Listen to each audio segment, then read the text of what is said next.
Yeah, it is Good. good. There are wires hanging from the ceiling. Yeah. It's called electricity, my dear. Oh, hang on, I didn't add Andy Okay. on then. What? Yes, we don't, yes. He's not there. Yeah, I know. Because he's late, it's ruined my day. Oh, Evan's iPad. Right. Oh, Oh, there here we go. he He's is. he's on There. There now. he is. It's good now. Andy I've, David. I've got a role as a deaf camp commandant who's caught out wearing a Evening, Luftwaffe Andrew. uniform, and they find out that he's got a he finds out that he's got the blood code on him, which gives away his SS. Hmm? So I got to get into this really evil role, proclaiming that everything in the final solution was justified. So if I start getting into Hey, Andy. a German accent tonight, then you know why. No. Are you sure this is the right role for you, Carl? Well, what I've imagined is like the male stereotype of Claire. Wearing, you can imagine Claire in lederhosen, can't you? Right, that's enough. Oh, Right, yeah. That's something. yeah, okay, right. Emma, any news tonight? No, nothing for me. Okay, nothing for me. What about Drina?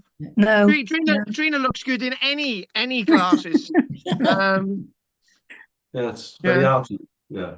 She has could even pissed look it, good in duck turd green glasses. They would still suit her. They would. Emma, Brilliant. Emma, Emma, where are you? Who? Emma, What? you. I was asking you if you got any news or anything from Richard. Oh no! Oh, he's making tea.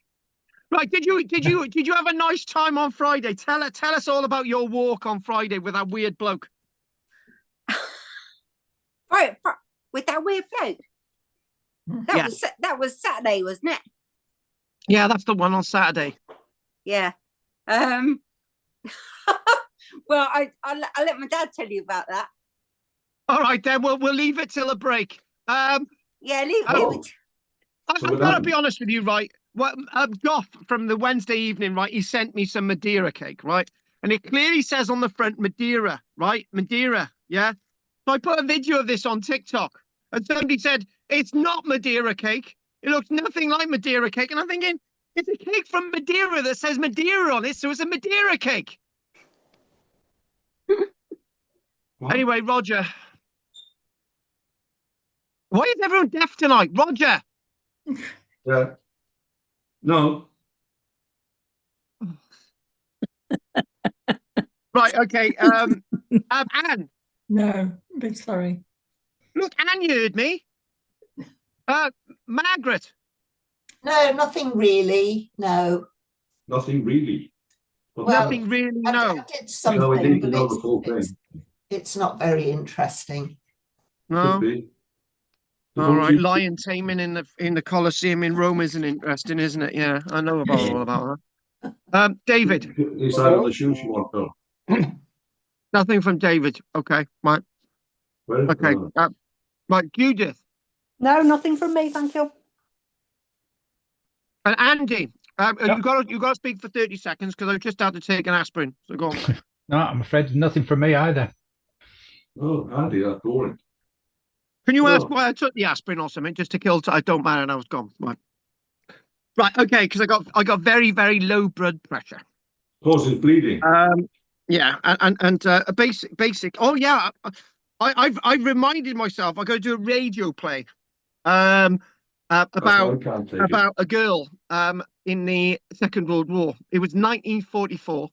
And there was the transport carriers going through my grandparents' street in Barry, right? Oh, wicked. And she told me that there was this girl in the middle of the street, and she fainted between the cantilever of the truck and the carriage behind, and her head was lopped off. Ooh. I just thought yesterday I went off onto a script. It was like If that girl had survived, what would her life have been like? Would she have had children? Would she have got married? You know, all those different things. And the weird thing is, as well, about that girl is my grandmother knew the girl's name, knew her parents and everything. And you know what? I didn't actually get those details, and it's a big shame, really. So I was thinking about writing a script about me going back in time, saving this girl, leaving her a letter, and when she's like 80, she opens this letter and she comes to find me. Was your grandmother from Barry? Okay, Oh, She's from Barry. he's, She's from Barry. he started. Dave, So, tuning in. Hey, David, Richard, and Emma. Oh, no, quiet. call me Dave. I prefer it, really. I've always We been got two Dave. Daves. It gets confusing. Right. Okay, then we're gonna crack on now. We're gonna crack on. So I'm gonna set the scene tonight. Obviously, Vercingetorix, right? I was going to do Vercingetorix. That's all I was going to do tonight until I looked in a ditch this morning, right? And I had one of those moments about a ditch, right? And I'll show you an image of the ditch that we're digging in West Wales. But you know, I thought this. We've discussed why these Iron Age forts had ditches, right? And we come up with all sorts of reasons: defense, to show off, for the sake of it, drainage, all these different things. And then Michelle was standing behind me. She said something, and I thought, hang on a minute. What about growing crops in them? And I just thought, this doesn't sound as mad as it sounds, because I did some research. And in fact, there's a site in Germany that they've got evidence that they were doing things in their ditches. So so this is really interesting. So what I decided to go off on a tangent today, and then we could do Vercingetorix. Okay, so that's where we're going to go. I'm not in a McDonald's Can you car hear him? park. No, my ears. Oh, you shut up. I'm not in a McDonald's car park, and I'm not gonna have a call off Michelle saying there's something wrong with one of the sheep. So everything's fine. So we're just gonna go straight to the images if I can find them. Where are they? No, this always happens. This advert that comes up. Come on, no, we don't want that. And where are these images? Come on. Not happening in a minute. Hang on. Right. Okay.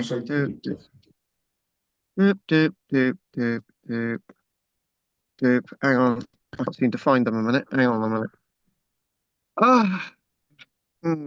Right. Okay. Where is it? There they are. Good. So we've got all these images to go through. I think we've got about 50. Right. So we've got the Vercingetorix ones, and we'll start here at a ditch. Right. So there we go. The ditch.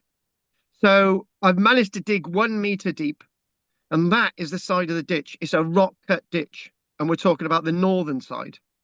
And I was and what I've got to do is that we've got to extend the ditch now in a northerly direction for about another 3 meters, and we're going to go down in it completely, and it's probably about 2 meters deep. And when I get to the depth of that ditch, we'll find hopefully artifacts. I can remember all the times I've seen Time Team excavating ditches, they don't find anything in them at all. However, I'm hoping that we do, because the only artifacts that we've had from this ditch so far are where those little red things are. And that was actually marked down yesterday. So we've had rain overnight, and a bit of dirt has fallen in there. And basically that's the side of the ditch there. And there I am standing in there. But when I was showing Michelle this, when we got there this morning about 9 o'clock, I showed her this, and I said I found some charcoal there yesterday, and in that bag there's a piece of charcoal that's about 2 centimeters in diameter. So we got a section of, I think, hazel. And then I was talking about this to Michelle, and then suddenly she said about drainage and other things that they could have done in ditches. And then suddenly I realized, well, why couldn't they have planted crops in these ditches? It makes perfect sense. And it's going to be rich. The soil's going to be very rich. And you know what? Then my little grey cells was saying, where is it you usually find artifacts from the Iron Age? In ditches. And what do you usually find ditches? Charcoaled grains, charcoaled wheat, charcoaled spelt. And I thought, right, let's just go on this little bit of a tangent. So I went on this little bit of a tangent and I started asking a few questions. And the few questions were this.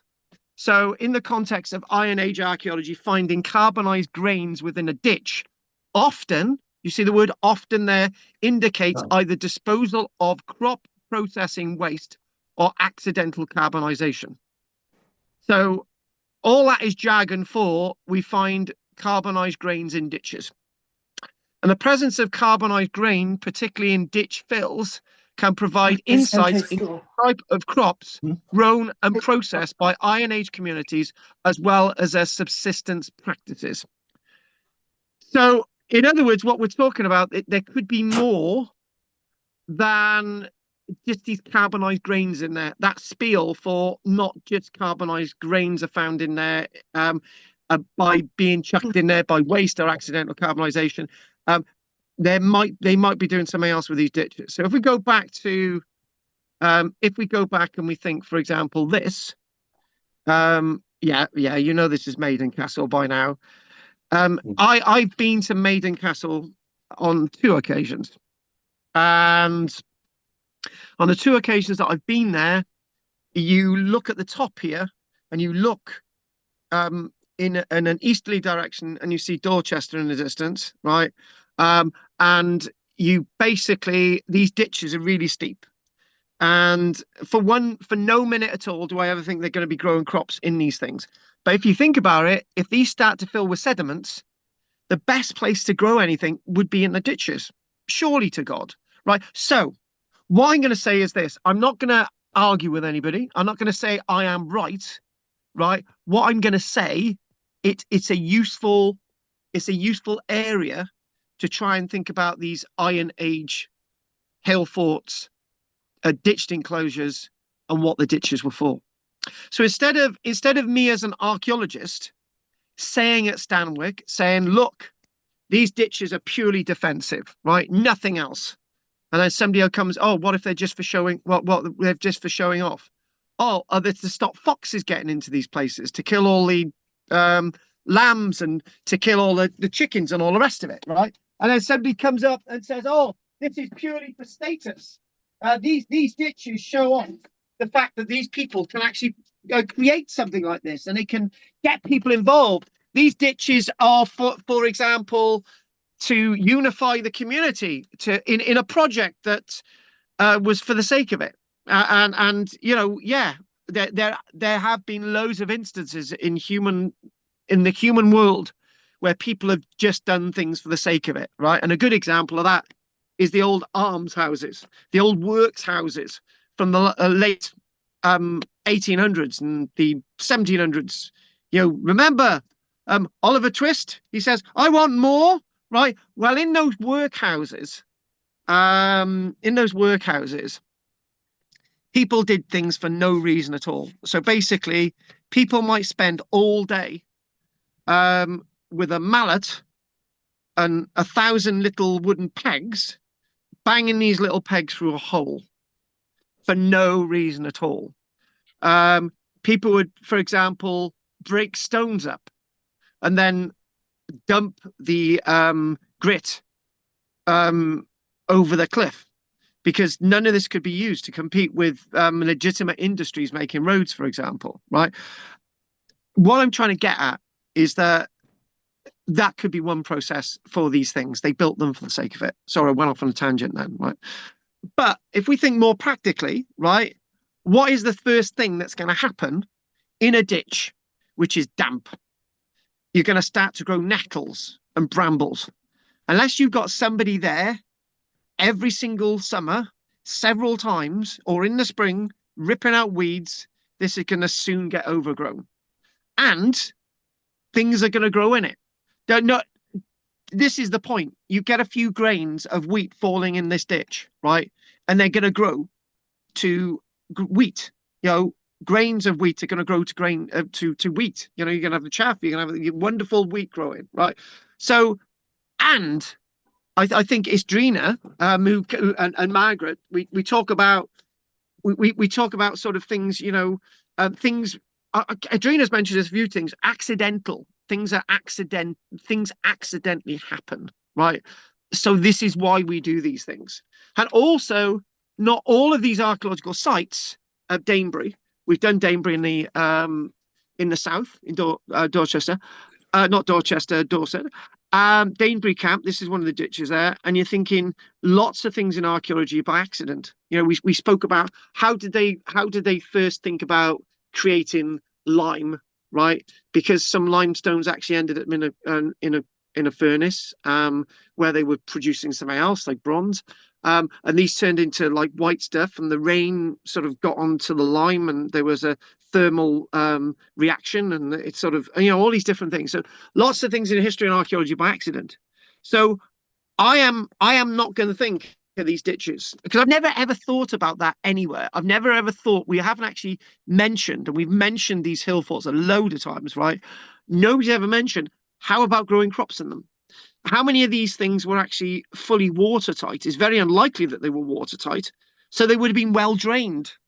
Somebody, whoever it was, when we were discussing these ditches, when it was like a month ago, 6 weeks ago, 2 months ago, when we were discussing ditches, somebody said, well, they're good for drainage. Well, yeah, they would be, right? And because the soil is going to be moist, and you're going to put, mind my French, you're going to be putting all sorts of crap in there, human waste, animal waste.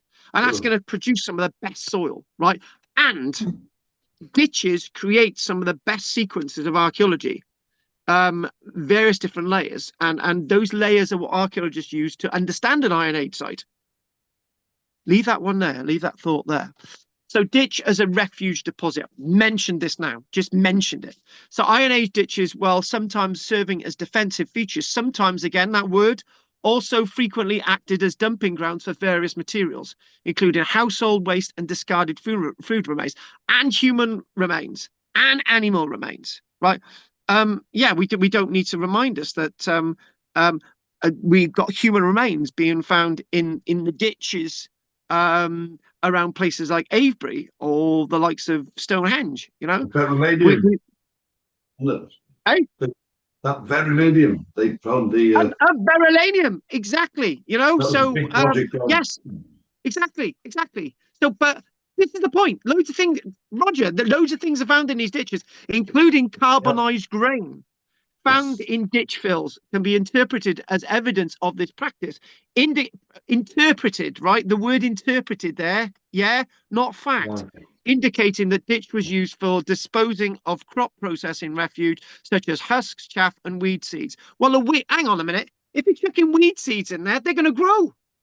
They're going to grow to weeds. So, and then you can have your animals grazing in the ditch. And then their dung goes back in the ditch, and then you can create crops. I think this is something that we've not really understood, right? This is a place called Lodge Hill, which is in South Wales. You can see the wonderful ditches, multivalent ditches. I've been to this site at least once, and it's really overgrown. And the reason why these sites get overgrown, right, is because in those ditches, again, there's a lot of crap, right? And that lot of crap can grow anything. It really, really can, because we've already mentioned the pure array of stuff in these ditches. So you can come back at me and say, oh, come on, Carl, this is just you coming up with something else to just sort of kill the time in a lecture. But it's not. I really, truly thought about this today. I really, really did. And I thought, right, there's something interesting about this. It gives us an opportunity to look at some of these, one or two of these other hill forts. This is Oswestry Hill Fort. On the border between Wales and England, and this is the place that, according to legend, is the place that Caractacus, Caradog, or whoever he was, fought against the Romans. Except there's no evidence that he fought against anyone here, because we don't actually have that evidence here, right? But again, look how weird that is organized, right? Look how weird this is organized. It's not exactly what's this thing here. What's these things by year? What's all are those quarries? What are these?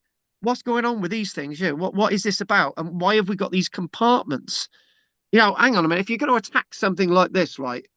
You're going to put stuff in here, and then somebody's going to overrun this, and then they're going to do this, and all these different things start not to make sense. They don't speak the volumes that we really wish to understand. So the big question is why? And you can come away from this and say, I don't believe anything you're saying, Carl, right? But again, it's all about you being able to think and make up your own mind, like Vercingetorix, right? This is a link to Vercingetorix, right? Vercingetorix, or whatever you want to call him, right? In France, right? Now, I talk about a lot of stuff about Vercingetorix. Then I say we actually don't know where he fought the Romans, when in fact there was about 300,000 people involved and loads of people died, but we still don't know where it happened. And you're thinking, hang on a minute, if we don't have that evidence, blah, blah, blah, what's going on, right? So here we go. Again, accidental carbonization, right? Again, we've mentioned a little bit of this. So again, this sort of accidentally stuff going in the ditch. Yeah. And then it's talking there. The resulting, this is a good bit, the resulting carbonized remains could then be carried into the ditch by runoff or other natural processes. So, okay, why does it have to be carbonized? Why can't it be normal grain just sort of wafting off into the ditch? Remember the parable of the good sower? And the good sower just chucks his grain everywhere. Some ends up on stone, some ends up in a ditch. In the ditch, it grows really tall. Some ends up in the rest of the field, right? It's the same thing. But the main thing about all this is it grows. And the other thing as well is just because it's carbonized, unless it's fully carbonized, it might be able to grow. And that is another thing, right? Which we're going to go on to.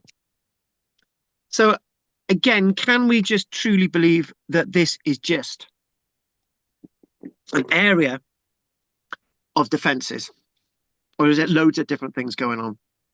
I feel that history and archaeology is taught in some ways. It's taught in a I don't know, neutral, wonderful, everything's fine with the past and everything's in its place, that you've got a roundhouse and there might be a ditch around the roundhouse for drainage, or there might be a ditch around the roundhouse for defense, or there might be a ditch around the roundhouse to store water or grain and so on. And Michelle come up with something else as well. She led me to think about this, right? She said, if you naturally some of these ditches are lined, right? Because when I went to the ditch before I took the photographs, there was water in it, right? And she said, well, why didn't they use these things for storing water? And I just thought, well, that's your water problem solved. But obviously, it's not your water problem solved in the summer months where all the water's dried up. But again, that is another point, right? Archaeologically, we find sediment in ditches.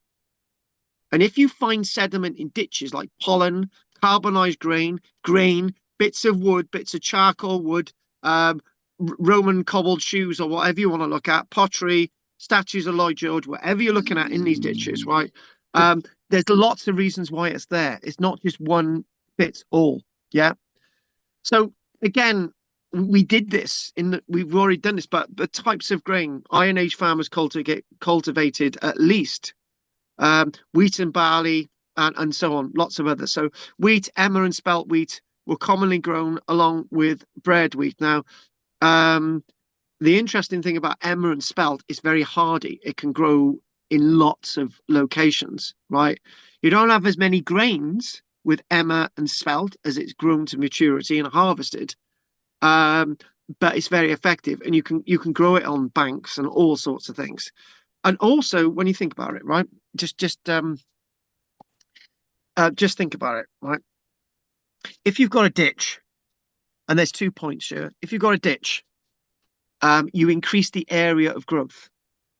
So, and also, if the sun, you can grow certain things on one side of the ditch, and you can grow certain things on another side of the ditch, right? And some of you might be shaking your heads and thinking, Carl's taking this a bit too far now, but I'm not. I'm just giving you ideas, right? But there's a second point to this. When what we do have viniculture, when we look at the Romans in Britain, what we've got grapes being grown in Britain. And today I put a video up. It was about a stone, a Roman altar stone found in Scotland, and it's in the middle of a field, and there's a little fence around it, and it's been there for the best part of probably 1,500-600 years before it had been moved somewhere else. And they said, "Oh yeah, it's all about the Romans with you." And I said, "No, it's not all about the Romans, because the point is, the first evidence of grapes being grown in Britain was actually before the Romans, right?" Again, you know what I'm thinking there. But again, these banks give us much more of an area of growth. And the other thing as well with these banks is disturbed ground, right? And when if for example the Chinese can do it, or the Indians can do it with terracing and so on and so on, and also we get similar methods of planting along ditches and terraces and so on, involving Central American civilization and South American civilizations. You know where I'm going, right? Without me saying anything. So hulled barley, 6 rows of barley. So basically, you're talking about much more production. Again, barley, sometimes accompanied by naked 2-row barley. Other cereals, oats, sometimes rye were also present, though often in smaller quantities and potentially as wheat. Well, if rye is a weed, because rye, rye weed, rye, so on. When you're thinking about that and you're thinking, right, okay, what is going on with this? And it might be seen as a weed, but they're gonna then obviously the seeds, and where's this going to be growing in the ditches? Well, in other words, by whatever way you want to look at it, right? What I'm getting at is stuff is going to grow in these ditches, right? So this is a site in Lincolnshire, and again, it starts to answer something about these sites, and also it's got me thinking again. It's got me thinking to reappraise what I've been teaching. So the most important things to these people is to survive. In fact, the most important thing to all of us is surviving, right? We're in a bed in hospital. We want to survive and we live, right? We've got a house. We need food to survive, right? It's all about survival. Yeah. So the one thing about all of this is survival, living, and when I'm really thinking about that, growing crops, causewayed enclosure sites where you've got those ditches where we don't know why they've got lots of ditches and causewayed enclosure sites, other than putting human remains from where the bodies were exposed internally from the sky burial platforms, right? But obviously, if that's all moist, rich soil, you're going to grow things from it. Do you know what? I'll tell you a little bit of a story which I told you before, right? Me and my granddad, my granddad was a big inspiration to me, good old Noah, and he used to take me lots of places. And between about the age of 9, 10, 11, 12, and so on, my granddad used to take me out on car rides in the summer months. And we went to this church graveyard once, and we were on, and there were these graves, as there would be. And there was loads of mushrooms on top of this one grave. And my granddad said, "Oh, these are great." So we picked all these mushrooms off the top of this grave, right? And we ate some of them there and then, and common field mushrooms. We took some home, and we had them in a sandwich that night. And he said, "Right, take these home to your mum," right? So there's a point to this. So we took these mushrooms over to my mum, and my mum cooked these mushrooms up in the morning, and everyone ate them. And then as my mum's eating a mushroom sandwich, the last one, I turned around and said, "Oh, mum, we picked them from a church graveyard." And she said, "Oh, don't be so stupid. These aren't from a church graveyard." And she continued eating them, right? And the point is with that story is that those mushrooms were very, very rich because of the disturbed ground below, right? And the roots twisted amongst the bones, Tennyson, in memoriam, and the roots were wrapped around the bones. And you're thinking about that, the moisture, and obviously, so this is all really good sort of inferred bits of evidence. So what we've got, this is, oh no, that's Segisbury. Sorry, that's which is in Oxford. This is Honington, which is in Lincolnshire. I need to correct that. So Segisbury and Catcoke, Cleveland, have yielded carbonized plant remains, again, including wheat, barley grains, provided evidence for the cultivation of these crops during the Iron Age. And obviously, we've got these from the storage silos within the sites as well. So it does make it, and also it makes you wonder about something else as well. It makes you wonder about something else. Take everything that I've said with a grain of salt, right? But then you're left with, why is there so much of this stuff in these ditches? If you've got, right, again, there's a point to what I've just said. If you're putting stuff in these ditches, which is very rich, like rotting eggshells, like human waste, like rotting vegetables which you didn't use, you got the bones, all these other things, afterbirth from animals, except other animals would probably eat it, like your dog or whatever. But anyway, it's all in the ditch, right? That's going to create very rich soil. That is nuts to just not do anything with it. It really, really is. And the reason why that's just nuts to not do anything with it is because I need to give you an example in a medieval period.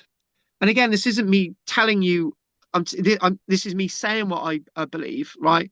This is not me telling you what to think, right? But in the medieval period, that when I used to talk about a medieval village, right? I used to talk a standard medieval village, right? Manor house, church, Reeves house, village, right? And the mill down the road and a stream, right? Oh, and there's a church there as well. So all of that's part of the medieval village, right? The reeve, to be extremely crude, controls your human waste and the animal waste. The reeve has a yard. You put your human waste in the reeve's yard and the animal waste in the reeve's yard, and all your other, my French, crap in the reeve's yard.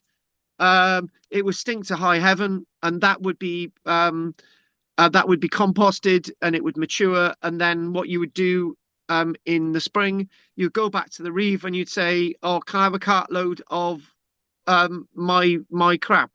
And he would say, "Right, give me a penny and you can have a cartload," right? What I've just said is I've said that that's valuable stuff. So if it's so valuable in the medieval period, right, why are they just discarding and doing seemingly nothing with it in the Iron Age? And I'm thinking that they obviously did. And there's a reason why it's in the ditch. It's the reason it's in the ditch. Nowhere else, it's in the ditch, right? There's a reason for that. And it's not just to get rid of it, right? And also, why isn't it, right, Roger, why isn't that waste spread on the fields? It is spread on the fields, right? But it's also put in the ditch. Leave that there. We don't need to, nothing much more there. But there is one piece of other evidence that we're going to go on from Germany, right? So additional evidence. Besides grains, archaeologists often find weed seeds. Chaff. Okay. The outer coverings of grains, which comes in important to the next bit, within the ditch fills. These can help to understand the agricultural landscape, the types of processing that took place, and the overall subsistence strategies of the Iron Age people. So whatever I've told you, you've got the information, and you've got what you need to start thinking about this whole picture. Well, Iron Age ditches, when it says here, I'm giving you the unbiased view. Well, Iron Age ditches were not directly used to grow crops. What do I think? What do you think? They were a significant part of Iron Age agricultural practice. That's key there. That is key. The wording, forget that first bit up to crops. Take the next bit. They were a significant part of Iron Age agricultural practice. Well, what practice then? If you just dump them in a ditch? You see what I just did there? So if they're not used for growing crops, and they're not collecting this stuff and putting it on the field, why are they putting it there then? If they're not doing anything with it? So therefore, they are doing something with it if it's significant. The agricultural practices of the Iron Age. So they were used to define fields, create enclosures for livestock, and so a whole Iron Age hill fort as an enclosure for livestock. Interesting one. No, it's not, because we've already mentioned that. It could also have been used for activities like flax extraction in waterlogged ditches. Hang on a minute, right? Didn't it just say at the beginning it's not directly used for growing crops, and by the end it's got flax extraction in waterlogged ditches? That's a crop. Moving on. So when I was going on with this a little bit, there was a site in Germany called Hochdorf. And at Hochdorf, they were digging at the bottom of the ditch, right? And what did they find? They excavated the ditch. There's the ditch there, a section of the ditch. There's a section of the ditch, quite an odd looking ditch, to be honest with you. More like a test pit, to be honest with you. But excavated ditch with barley malt on the bottom. So what's it doing at the bottom? In that big black layer at the bottom, it's in there. Barley malt. What's barley malt? We're going to explain what that is because I got my little extracted bits from AI on the computer. So barley malt, right? Barley malt germinating at the bottom of a ditch. Right, that's interesting. So what's going on there then? So here we go. It says, in this paper, we discuss specialized ditch structure from the early Iron Age settlement of Erberdegen, Hochdorf. So that we're talking about maybe 400 years BC, that contained large numbers of evenly germinated hulled barley grains. What is that? We've got a little few things that I'm going to read out soon. This malt appears to be the result of deliberate germination, given the purity of the fines. So they're germinating barley grains at the bottom of the ditch. So what is that then? Is that's farming, surely? So basically, there we go. The Ebendingen Hochdorf site in Germany. So that's going to be sort of Saxony or something, isn't it? I don't know, my bloody Germany. But anyway, so there we go. That's the site. And these are the whole grains. So in other words, this evidence is quite significant, right? Because these whole grains go back to this, but look how clear they are. They're finding these at the bottom of an Iron Age ditch, right? Hulled grains, right? And what are hulled grains? There they are. Here we go. Barley malt is barley grain that has been deliberately sprouted, germinated, and then dried. A process known as malting. So they're put at the bottom of the ditch. They're germinated, and something happens, and they just forget it's there, right? Some little child's going along, kicks a bit of dirt, and they forget they've forgotten they're there. You know, they're there. They get damp, and they're there 2,400 years later. So this process develops enzymes within the grain that breaks down the starch and paces it into fermented sugars. And as you know, the fermented sugars is then used for making the barley suitable for brewing. So these are what these grains are about. You know what these grains are, right? Are deliberately germinated barley grains at the bottom of this ditch, and it's the proof. You can't argue anymore. So in other words, they're doing something practical with one ditch somewhere in the world, right? So what else are they doing with these ditches, right? I'm really fascinated by this. I'm really intrigued. And also, right, the other thing as well is, right, our ditch that we're looking at here, right, we're about half a meter away from the bottom of the ditch from what I've shown you in the image, I think, right? Maybe there's a meter to go, right? And on that side bit, we've got bits of charcoal. Now, what those bits of charcoal is to do with, I don't know, but they're about 80 centimeters down and they're intact, right? And my forensic archaeology in that ditch as well. Can we just go back to that ditch a minute? Because I'm just talking too much about a ditch that you haven't got an image of, right? We'll come back to this in a moment, right? So, so one thing about this ditch that I'm aware, one or two of you on tonight, give a donation towards the excavation. I thank you very much. So the one thing about this, right, is that forensic archaeology, right, it's really important. So when this is here in West Wales, and basically we were told that the local farmer destroyed the banks and chucked the soil into the ditches, right? No, he didn't, because there's no evidence that ever happened, because apparently that happened in the 1980s and the 90s. So we're excavating away, and there's nothing. There's no modern barbed wire, which there would be. There's no rotten posts. There's no plastic. There's no nothing. There's no modern paraphernalia at all. No bits of iron that have broken over from the farming, whatever they're doing. There's nothing there, right? So forensically, I know that it's pure all the way down to about a meter, and roughly just above where we got those bits of charcoal in the back, right? So again, this is all good forensic analyzing, understanding the archaeology. So there they are again. So if we go back again, whole grains, there they are.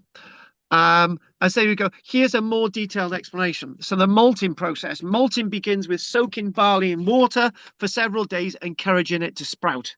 It's at the bottom of the ditch. There you go. Germination. During this period, the barley's enzymes begin to break down in its starches into sugar.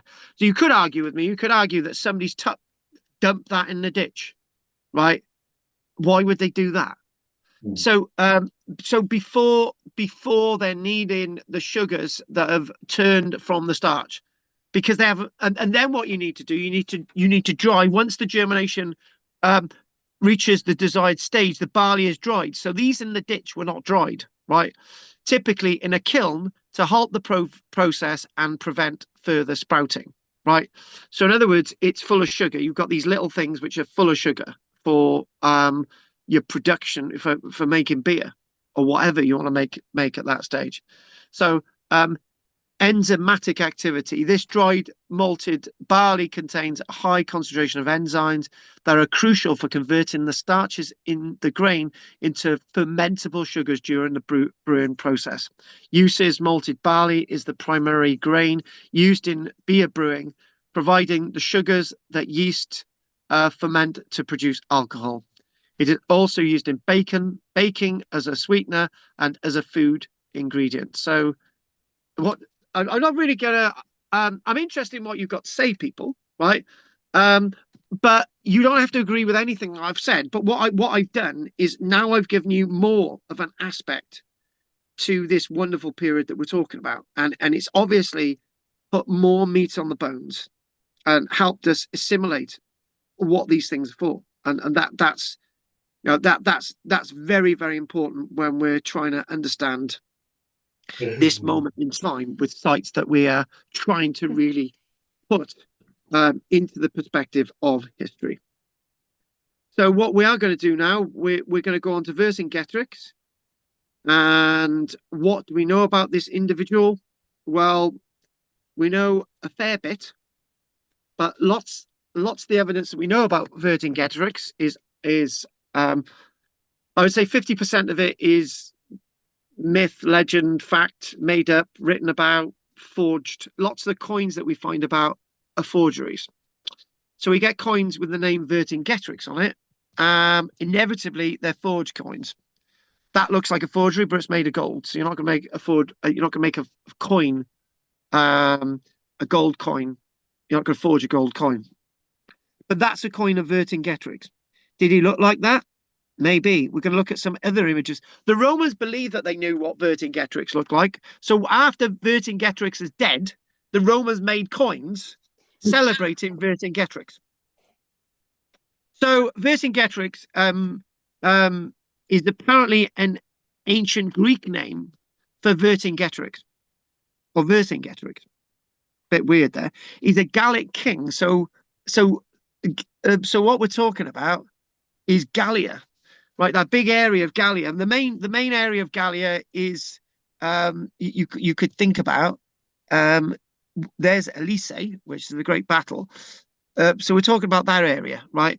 But it stretched all the way up there, you know. So it really depends, where you want to go with this, So look at that there. These are Roman coins produced to celebrate Vercingetorix, right? So. Okay, I'm going to say it. It's a bit like Winston Churchill, after defeating Adolf Hitler, creating coins with Adolf Hitler on them, right? Yeah, just you try and work that one out, because I can't. So Vercingetorix lived from roughly, we don't really know when he was born, right? He lived roughly from about 80 years BC. He was captured by the Romans by 52 BC, and he remained in Roman custody, wandering around Rome until 46 BC. So he was this great Gallic king, and amazing. He's still alive, right? And even after his death, as I said, even after his death, they made coins celebrating him. So these are coins that were created in his lifetime that the Romans issued celebrating Vercingetorix. 1 minute Vercingetorix is there on the obverse design in the top corner, and there's Vercingetorix there, captured by Caesar with his hands bound behind his back. It's unlikely that Vercingetorix ever had his hands bound behind his back, right? It's really unlikely, but there you go.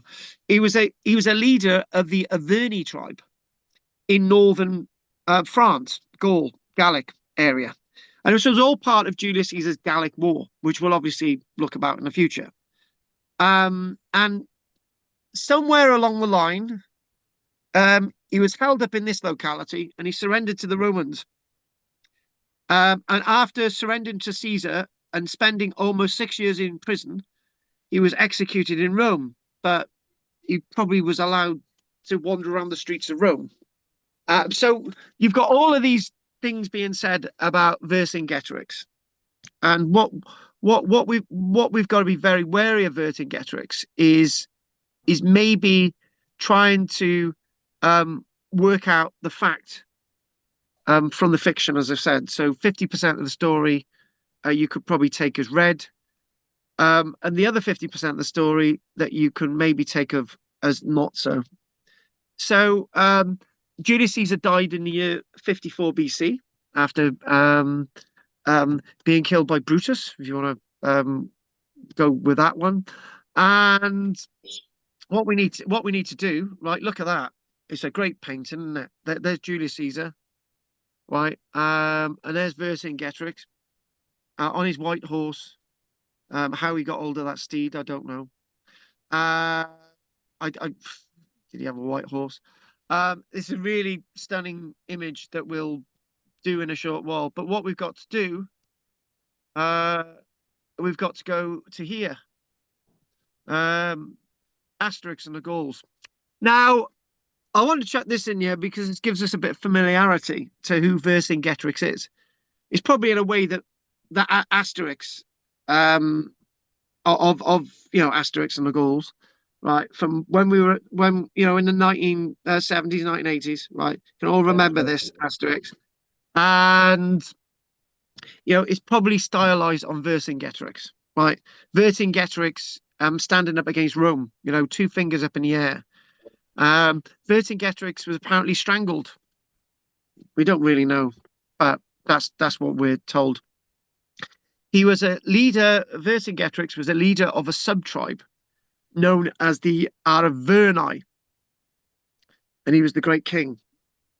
And he was designated the leader of this tribe 52 BC. So up until 52 BC, he was nobody, right? After 52 BC, he was somebody. Now, one of the things that we don't know, or we're not told in history, is just before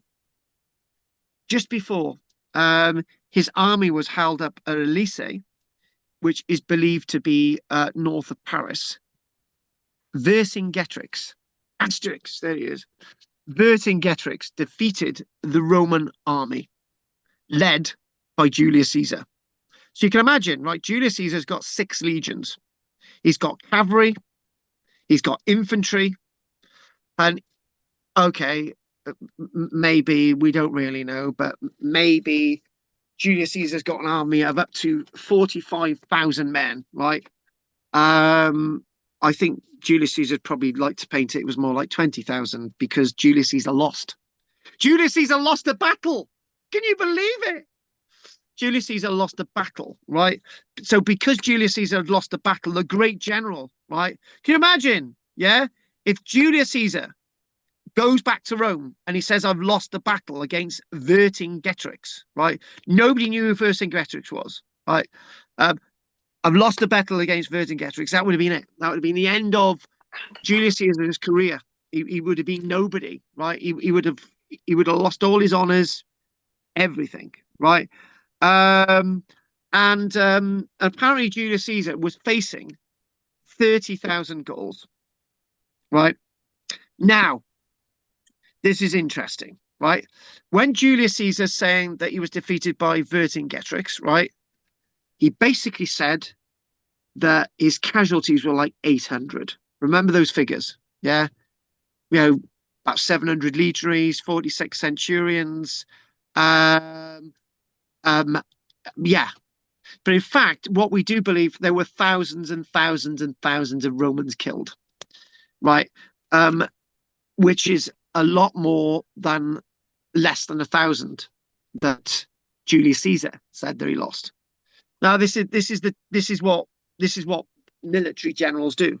The British Army did it with the Battle of Isandlwana in January 1879. If you just lost a few hundred men, and it then turns out to be 1,000, then it turns out to be 1,600, and the figure gets bigger, and then nobody survives, and then somebody survives, right?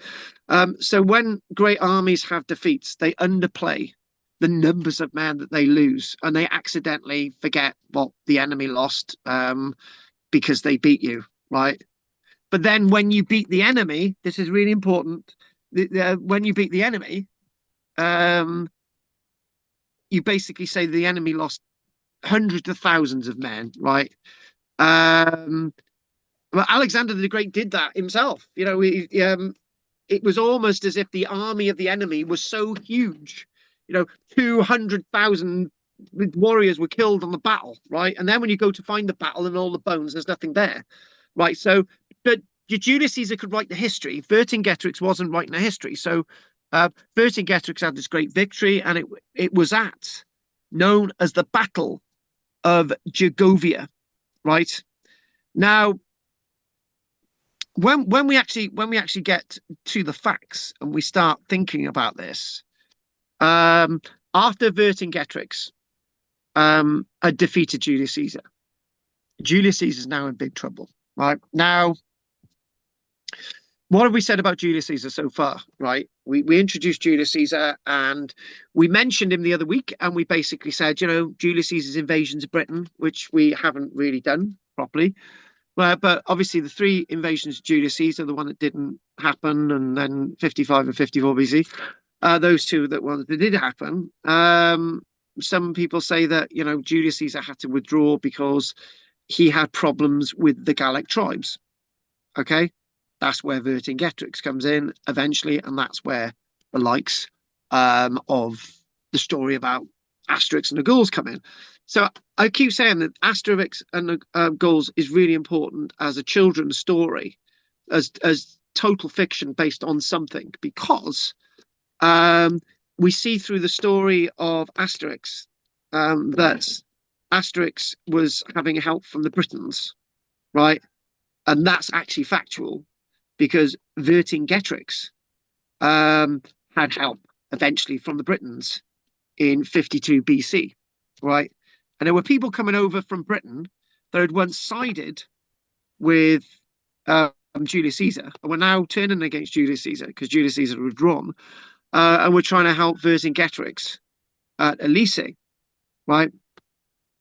So when we think about this, right?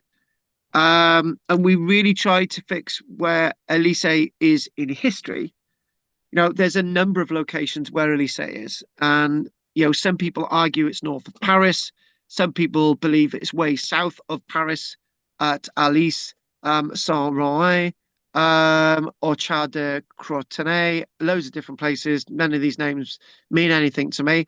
However, the point is that wherever this battle is taking place, it's the battle of the year, really. And one of the things that Vercingetorix is doing, he's going around the northern part of sort of France and basically saying, right, guess what, people? Guess what? Oh, hang on, what have we done there? Hang on a minute, something's gone wrong with my slides. Basically, here we go. Don't want that. So what's happened is that all of this area, right, he's trying to gather these people together, right? By this stage, there were Roman settlers everywhere, right? And there were Roman settlers as far as the Germanic frontier. Yeah. And things were happening, right? The empire was expanding. But again, Vercingetorix is buoyed up by the fact that he's able to defeat a Roman field army. And this basically meant that there was a significant revolt against everything that was Roman. Roman towns and cities would be burnt. I'm not sure of Anemia a bit further in the southeast, but lots of these localities. And what would then happen is that for a very short time, Julius Caesar has to lick his wounds and he's got to withdraw. So Julius Caesar had been able to exploit Gaulish internal divisions to easily subjugate the country. But since Vercingetorix's time in 52 BC and the defeat of Julius Caesar at Gervogia, now Vercingetorix was to become somebody massively important to the local Gallic people. He was now a hero. So washing over this as a little bit of an introduction, right? There it is. There's a reason why we've got this there, right? What we believe is that wherever the Battle of Elysee is, somewhere in the centre of France, including north of Paris, if that's one of the localities, right? It's on a plateau, right? And it's surrounded by about a dozen Roman forts and palisades and defences and towers and ankle breakers, these little circular things in the screen. So if anyone comes down, they break their legs. And well, one of the stories that we're going to go into after a few months of the siege and people were now starving, right? And Vercingetorix's allies were trying to get to him, including allies from Britain, right? That Rome had only defeated a couple of years earlier, right? Some of the people said to Vercingetorix, "We want to leave," right? And Vercingetorix says, "If you leave, you're not coming back." And they said, "Well, we're not coming back. The Romans are going to look after us." So they get to the Roman defences and the towers, and they say to the Romans, "Can we come through?" And the Romans say, "No, you're not coming through." And then they starved. Nobody fed them, and they weren't able to go back to Vercingetorix. The Romans wouldn't feed them, and they starved. So it's quite a brutal time, really. And some of this is fact, some of it's fiction, but we've got to go with it, right? So again, still at the beginning of this. So Vercingetorix then eventually surrenders to Julius Caesar, and then Julius Caesar takes this individual through the streets of Rome, and he's held prisoner. And he may have been brought out and sort of brought out on a regular basis and sort of dragged through the streets of Rome.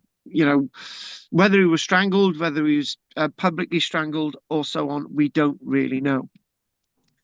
But again, going back to these coins, Vercingetorix was being revered by the Romans. It's quite weird.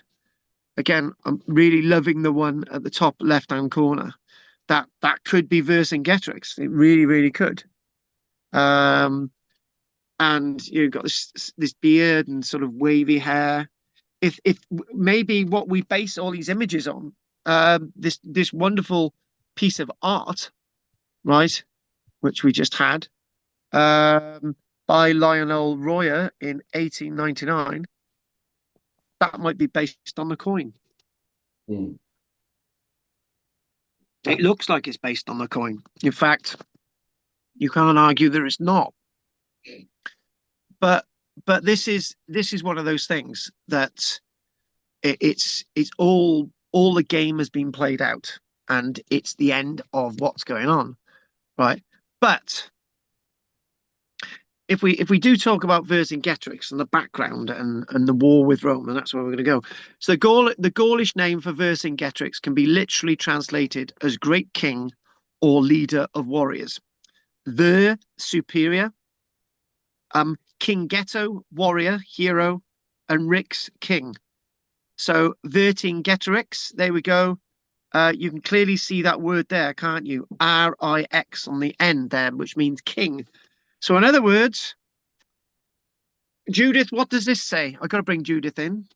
That so far we've argued that Arthur might be a title Yes. in the 400-500s. We've argued that the title Caractacus could actually be the title for a leader, and Boudica could be the same, right? So the only name that could probably be a genuine name is Cartamandua. So if verse means superior, right, or over king, and King Ghetto hero, and this is the great king, then the original name of Vercingetorix before 52 BC was not Vercingetorix. No, and I'm thinking the same Vortigern as well. Oh my God! Lots of them. They're not real names, are they? Actually, I got to be honest with you. Sorry to interrupt, Judith. Lots of the names of the Roman emperors are not their real names either. And also, when you think about it, yeah, exactly, exactly. I'll give you one example of that now in a moment. Hang on a minute. But I'll also, is there Pope's real name? He's called Pope Leo, isn't he? Oh, The yeah, modern I'm with Pope? you. Yeah. Yeah, that's not his real name. No. So okay then, if we type, we can't go with Julius Caesar. So if we go with the likes of Claudius, right, Emperor Claudius the First, because there was two Claudiuses, right? So if we type in the name Emperor Claudius, right, so the full name of Emperor Claudius is as follows: his name finally chosen, right, would be, here we go, Tiberius, the title of a former Roman emperor, his name Claudius, Caesar, named after Julius Caesar, Augustus, named after another Roman emperor, and Germanicus, who was actually a general, right? So apparently the birth name of Claudius, for example, was Tiberius Claudius Drusus. So probably his real name was actually Drusus. Right, so okay, and if we go for another example, let's go for the Emperor Constantine the Great. So if we go with Constantine the Great, so bits of these names might already be in the title, right? But when these people, their original title might not be what they eventually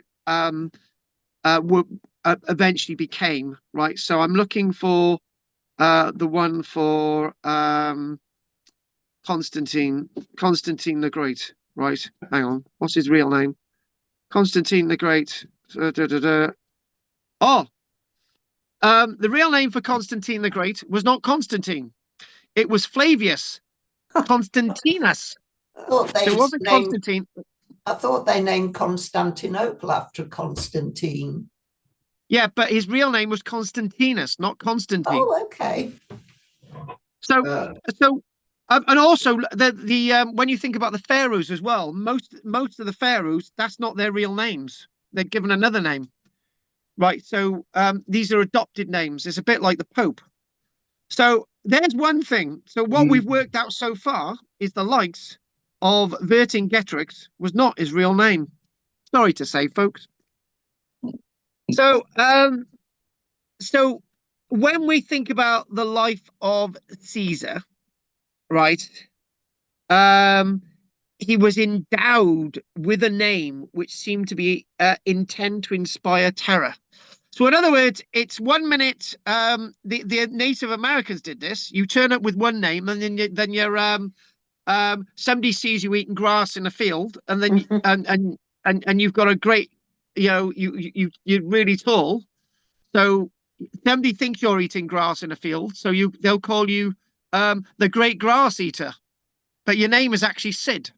So so this is all really, really important stuff.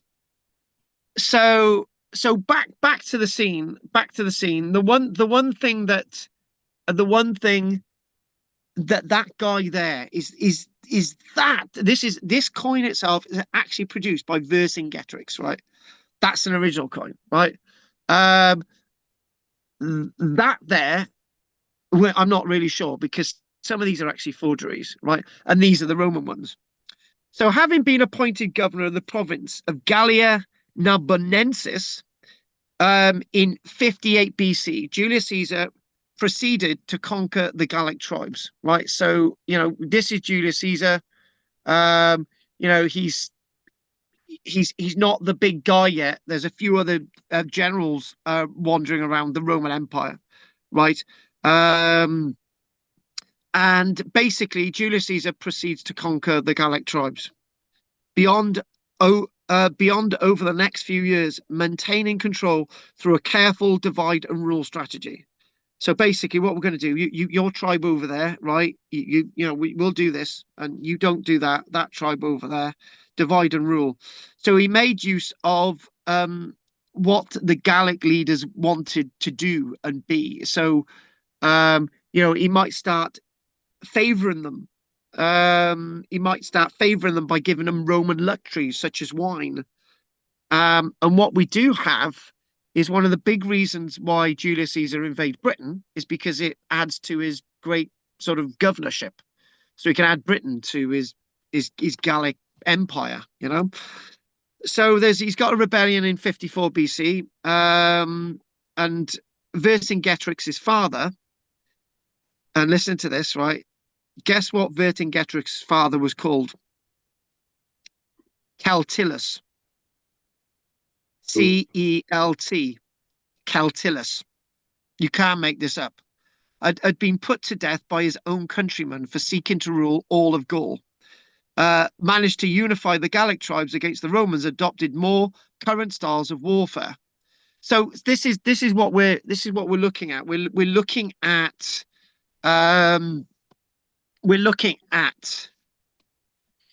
lots of infighting, you know. So Vercingetorix would remember this with his dad. And something went awry, things settled down 53 BC, and everything was fine. But then his son, after his dad being put to death by his own countrymen, right, Vercingetorix came to lead his tribe, the Averni tribe, for actually a very, very short period of time. And Julius Caesar didn't defeat him. Vercingetorix, believing that Caesar would be distracted by the turmoil in Rome, decided to attack Julius Caesar, right? Slaughtering the Romans who had settled in their territory. So this is the point. This is one of the things that the way the Romans would conquer an area is to Pax Romana, Roman peace. A Pax Romana, Roman peace, is that we don't want to fight you, right? We don't want to kill you. We don't want to hurt you, right? We just want you to like us, right? We want you to be our best friends. But if you don't do what we say, we're going to kill you. That's Pax Romana, right? And it usually worked. And then what would happen is that across that green territory, a big green territory there, what happened is people from the rest of the yellow area, the Greeks, the Spanish, the Italians, even people from Egypt, would settle over the green area. And remember, this map is not complete. Rome hasn't conquered all of Spain, all of Italy, all of Romania, and Bulgaria. They haven't conquered all that yet, right? So that the point is what is going on with this story is that Vercingetorix, he when you think about it, he's relatively young as well. He's not a very old leader.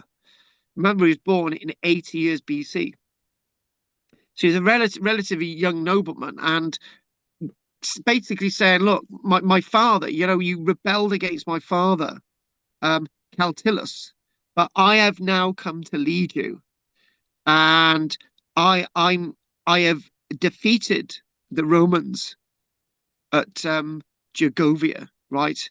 And they think this guy is the best thing ever, right? You know, this is the person. If he's defeated Rome, this person's the best thing ever, right? And on that moment, what we're going to do, we're going to show you another little map, which really excites me, right? I love maps like this. It just basically shows battles. I love battle maps, right? And so we're fighting in all these different areas, right? And Elysee is one there. You can see on the map in the middle of the map there, Elysee, right? And 52 BC, right? But again, we don't really know. It could be anywhere on the map, including North Paris, right? And you've got all these battles. Some of them were defeats. Some of them were victories, depending on which way you look at it. There's Jagovia. So 1 minute, Jagovia, there's a victory against Rome. And the next minute, the Romans defeat Vercingetorix. So what we're going to do, we're going to take a break and we're going to find out if anyone's got any questions. And I hope this is working for you guys tonight, like it is for me. So, right, good. Anything you want to say, Richard or Emma? No. No, all very interesting. Loving it. Are you going to come along to my next walk, Richard, David? Yeah, enjoyed it. Good. Hopefully we'll have somebody kicking me in the leg this time as well. Right, okay then. Drina. No questions. Thank you. It was good fun. Good. What, me being kicked in the leg? I know everyone had a good laugh. Right. Anyway, thanks for that. Roger, babe. No. Okay, fair enough. Anne. Well, I found it very interesting that they weren't all their right names. Presumably, the right name was the one they were given at birth or something like that. And then all these names changed, as you say, perhaps to be scary names or maybe to make them appear a lot clever or whatever, more heroic than they are. But it's amazing that they all changed their names. And there must have been some reason going on at that time, which doesn't go on now, why they had all these collection of names. I thought it was quite interesting. Exactly. Yeah, true. Margaret. Well, like they're descriptive names. I guess that the only people that knew their real names were their family. Yeah. You know. Yes, how are you doing, Horace? That's Vercingetorix. He's called Horace. They made them try to give them characteristics by using these names. Yeah, well, like you said, the Indian tribes always call their leaders like Sitting Bull and names like that. I mean, my brother always and still calls me Ginger, even though I'm not Ginger. It's a name. My family still call me Bud. Even all my friends, when I was young, I was always called just Buddy. Nobody knew my name. They'd knock the door, they wouldn't know there was an Anne there. Buddy. Oh, right. Okay, fair Buddy, enough. Yes, that was my name. That's very God. Guess what my nickname when I was a child was? Dopey? No. All right, you're never going to guess it. My nickname was Sweep, because apparently I used to cry like Sooty and Sweep, right? So you can imagine, right? You can imagine it's a family gathering, right? My grandparents, Noah and Phyllis, call me Carl. My mum and dad call me Sweep. Some of my other grandparents, they call me James, right? So you can be in a room and there's 3 different names for me, right? And I can remember there was a punching match one day. I had my ex-wife's friend, right, used to call me Carl, right? And then and a friend of mine used to call me James, right? And David comes in a room and he says to this other person, "Oh, how long have you known James?" And the guy's looking at David and saying, "Who the hell's James?" You know, James, him over there.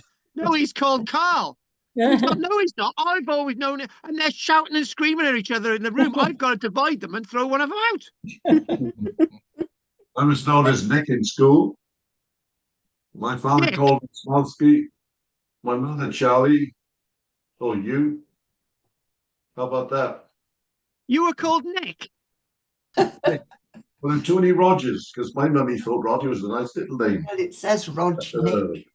So in the class, there seemed to be a lot at the time, got too popular. So I started fed up with this. You don't know who the heck they're talking about.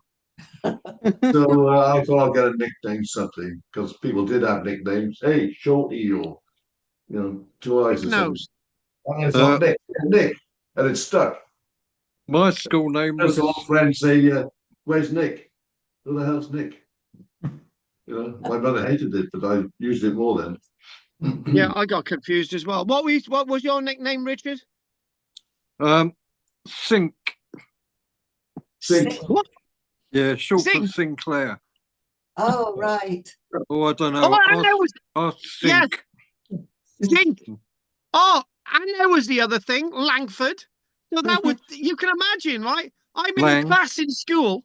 I'm in a class in school, and the teacher's going Langford, and somebody's going, and some are calling me James and Carl, and then they realised it was a sweep thing, right? Oh, then I had Big Nose. I had Big Nose in school as well. No. I had all these nicknames, Big Nose. Oh, and there was a guy in school. He was short and he smelt, so we called him Short Smell.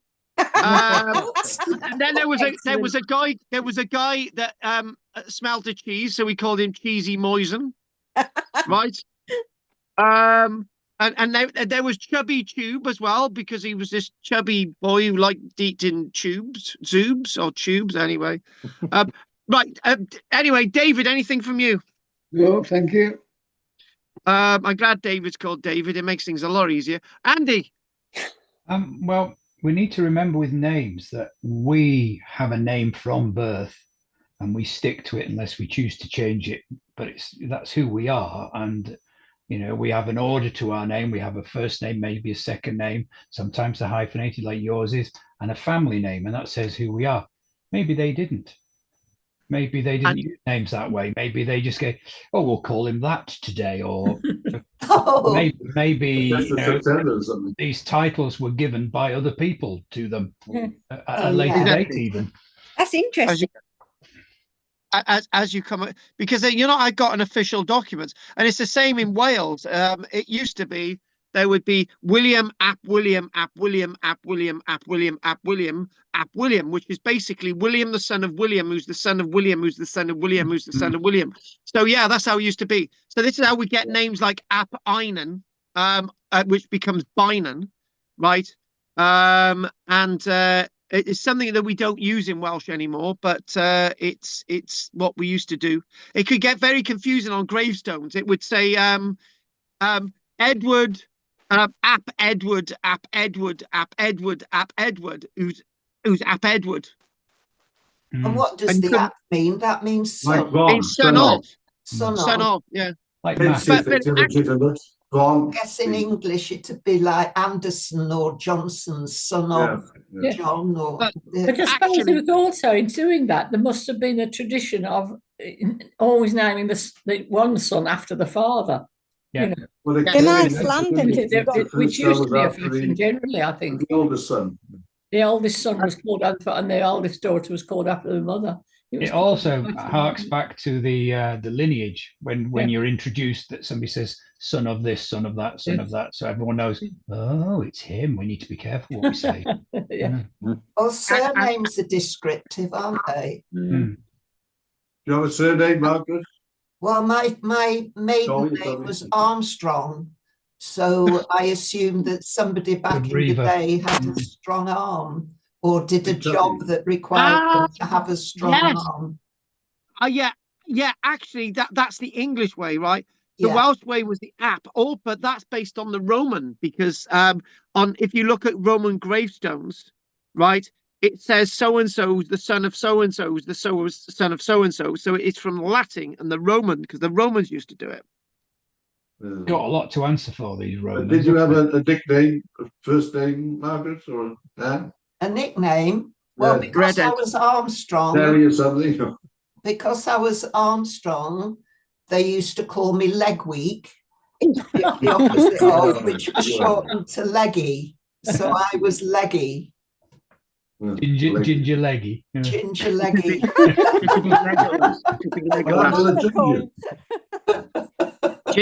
Ginger Winger. But okay, before we have a break, we got to listen to what Judith has got to say. Go on, Em. Come on, Em, what are you? Oh, sorry, the screen keeps freezing and I can't hear what anybody says. Sorry.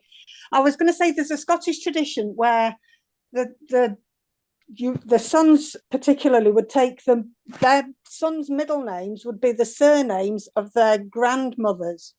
Oh, God. I know. So you'd have like one of my cousins, his middle name is Evans because his maternal grandmother was called Evans. Yeah. And that's his now middle name, which is how the Scots keep they know for generations back who the mothers and the fathers and the great grandmothers and the great grandmothers. Yeah. Not just through the father line, through the mother's line as well. We have that on my father's side. Yeah, we've got Smart in it. He was Donald Smart, and we don't. That's the one name we don't know where it came from. All the other ones we know where they came from because of the lineage. And it can go back hundreds and hundreds of years quite easily. It's got to be there somewhere. Yeah. Well, in the Bible, everybody was begatted. They begat. And also this need to have a son. All the name dies out. Yeah. You know, maybe it didn't. It was never carried on the female line, was it? Well, maybe it did in the certainly in the Iron Age when they had their. It's just the matriarchal male name that goes on. Yeah. Do you want to know an article, a thing that's just come out on Fox News now? Mm-hmm.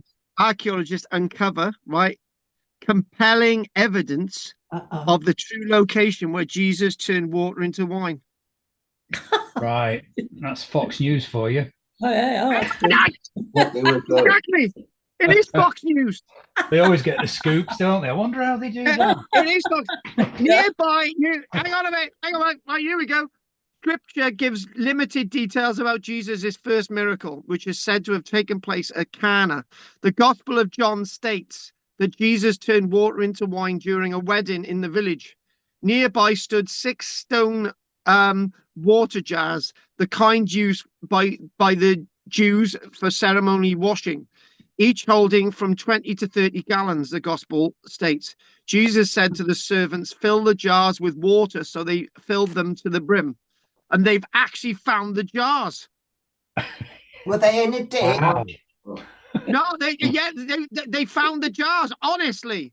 Then he told them, "Now draw some out and take it to the master of the banquet." They did so, and the master of the banquet tasted the water that had been turned into wine. So, in other words, what we're saying, somebody had a load of things of wine hidden, and then Jesus said, "Look, I found the wine. It's over there. Look." Oh my God! And he must have signed them. And then he must have signed them Jesus' wine jars. Otherwise, yeah. I see. I love the life of Brian, right? And there's that poor guy in the ditch. Yeah. And it's just and they kill him then. Poor bugger. Stone him. Stoning. Jehovah. I don't want to go to stone him. I went there last week. Right then, sweet. You can have a break now. Jehovah. Right, no, we're going to do this all night. Stop it. Right, okay. And I'm Spartacus, and so's my wife. But that anyway. Right. We'll have a break now. Okay. Somehow. What's happening back, sweet? Right, I'm off. Oh, you cigarette. I need. Yeah, mate. We'll come back at 8:50. Oh, 8:50. Okay. It's 8:38 now. 10 minutes. 10 minutes, Dad. 10 minutes. We've got 10 minutes. 10 minutes, yeah, 10 minutes. I wonder if all the drunk people fell in those ditches. Perhaps that's what they were for. I'm making 11.8 fingers. Oh, shut up, you tart. Okay. Oh. I feel bored.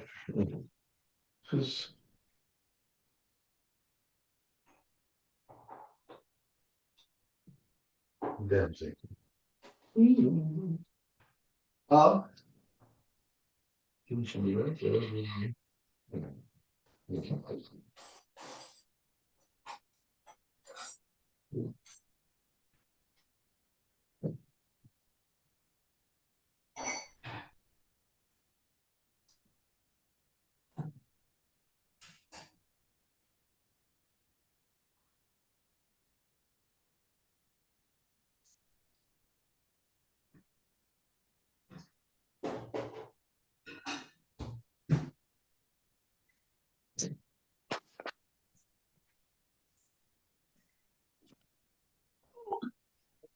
I'm just popping up for a wee, Dad.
Wow.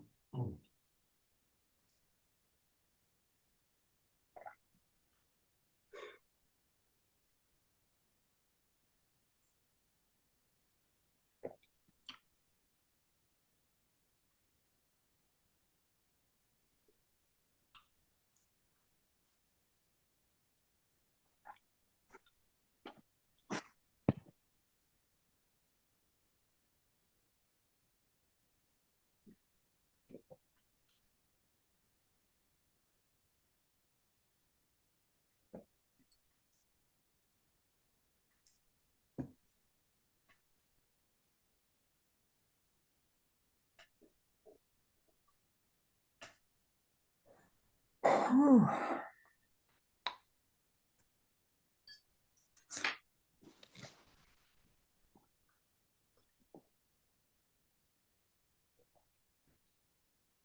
Hmm.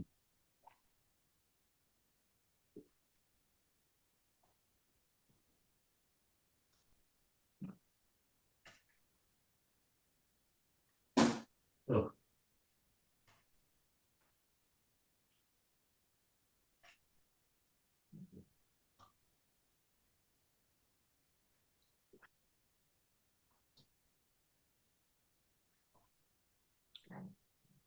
Oh.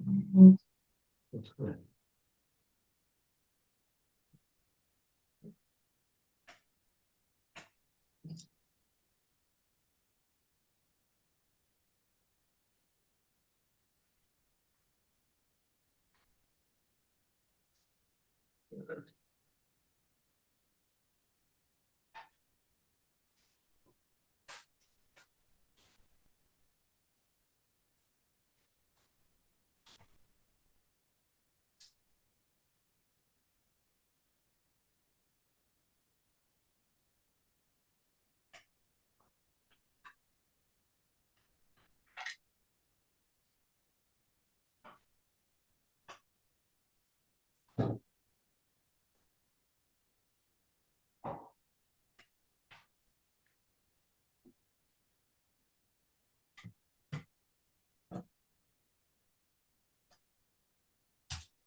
Right.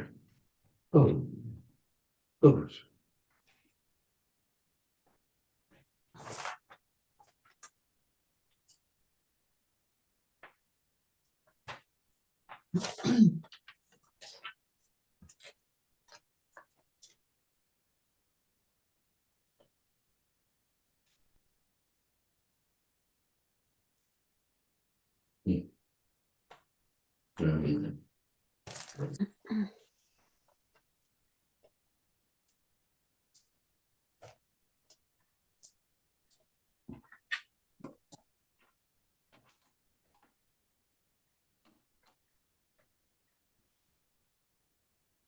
Oh, language.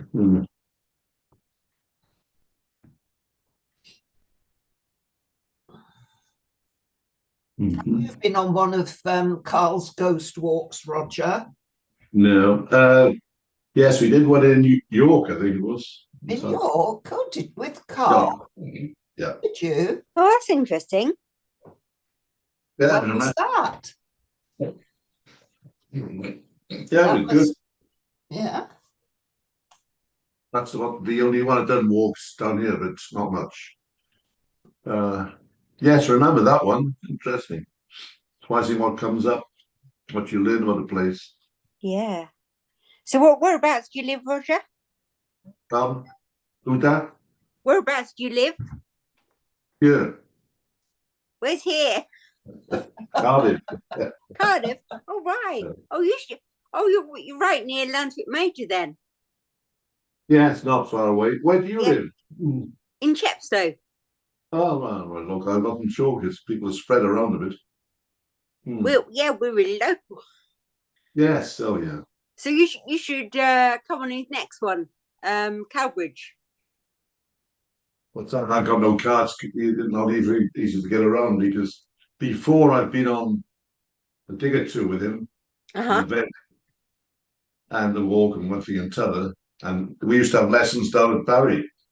Okay. In a church hall lesson, Nicholas. Right. And later on, I used the bus and to Pete's.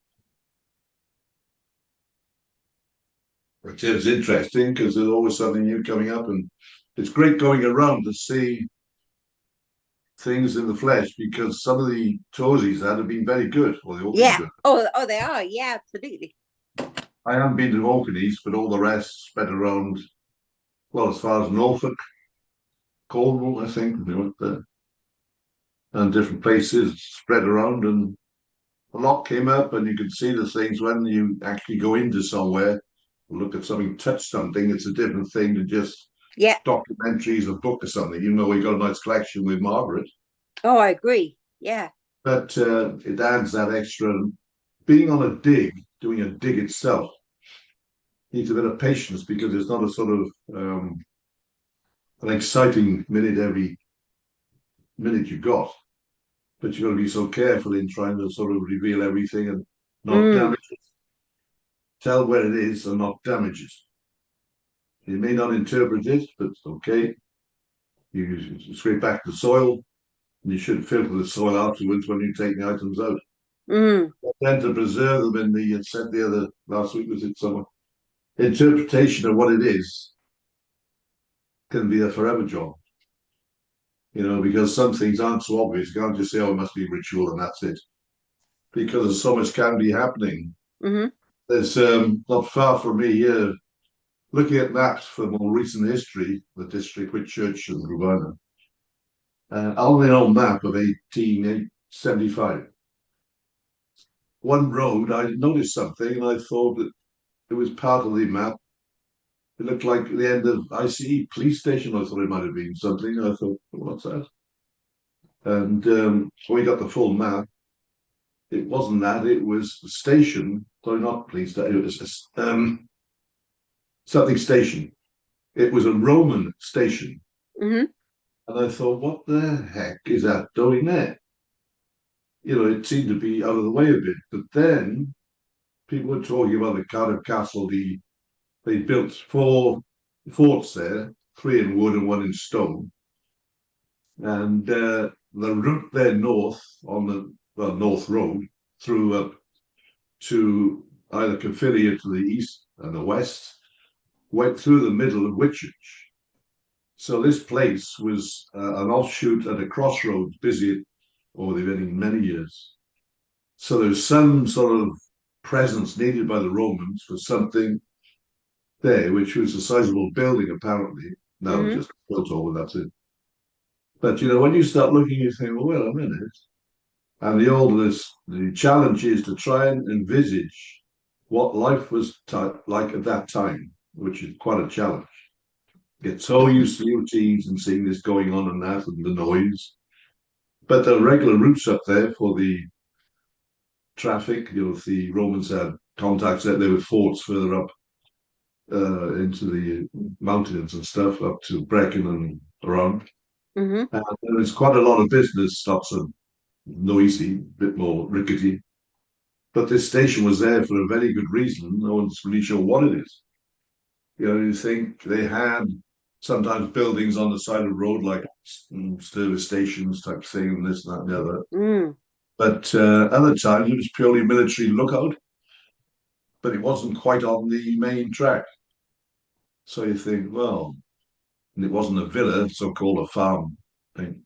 So things like this pop up, and all of you might have stuff around, I don't know. People are all pooping on, nothing happened, yeah, we haven't found anything. And suddenly you get some items, like this controversy about did they get it far into Cornwall and stuff, the Romans. You know what I mean? Whether I would apply your way because they were up around that area. And something. If they ever got to the Isle of Man. Oh, they never come across anything. No. Yeah. I know they didn't get across to Ireland, but I'm just wondering if they ever got to the Isle of Man. Well, we've got evidence they got to Ireland. That they did go to Ireland, but they that's another lecture. What we've got is lots of burial evidence of people being buried with Roman artifacts. Now, there's an argument over whether there was a military campaign or not, but we've got evidence of people being buried. Yeah. Basically, right, what happened in Ireland is the same as what would have happened here if the Romans had not invaded. What we got is loads of people wanting to aspire to be like Roman, living in the Roman way, but there was no set Roman invasion. And it all goes back to this. It all goes back to this. What I've said before. If you look, for example, at the British Empire conquering Africa, right? They didn't conquer everywhere in Africa, but it may have been part of the British Empire. South and Northern Rhodesia, but how much that the British actually controlled is another thing. South Africa, we're talking about South Africa, but there was whole bits of South Africa, including KwaZulu, that was not actually under proper British control, but was part of the British Empire. So you had people that you're British, but you don't know the first thing about being British. So it's just like that type of thing. Like in India, it's like the Romans, they got friendly with tribes and got them to rule with and for them. Yes, giving them enough goodies and benefits. Exactly. Rather than have a pile of troops and officials in every corner and village and stuff, you can't do that. So it's working by getting allies. And what's quite surprising is that so much of what one of the things that Adolf Hitler used to say was that how is it the British were able to control nearly 1 billion people across Pakistan, Bangladesh, and India with only 100,000 soldiers? That's right. Well, they subdued the Boers by building forts and concentration camps. Not death camps, but proper concentration camps. Yes. And the forts were there enough to quell anything in spots, unless they had a major incursion like into Zululand. Yes. From the film Zulu and all that stuff. That's what they did. Prepared that bridge of the film and into Zululand just to take over like Putin. And the story is about that. If you look into it, right, it's not just about 3 battles. There were more battles that the Zulus actually won than the British won, right? And it's just it's the way the British told the story. And I've got to be honest with you, right? The story of Rorke's Drift was actually a draw in my book, because if the Zulu, I know the film shows, if the Zulus had gone in one more time, they would have defeated them. But it was a matter of that. It was just the Zulus had a different spate of honor.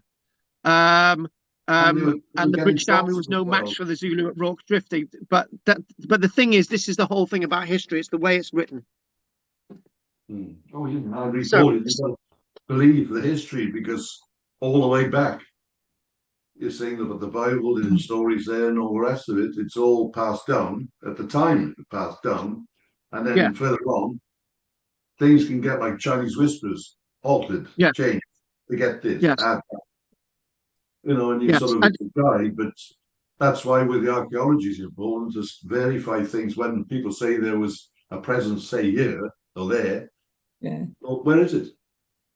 And if you don't find anything, not even a coin or a brooch or anything, you think, well, it's pretty quiet for a busy spot. Very often you say it's not here, it's misread a name on a map or something. All sorts happens. Then interpreting what you find. When you find so. Oh, we're fed propaganda even today. I mean, every newspaper has a different leaning.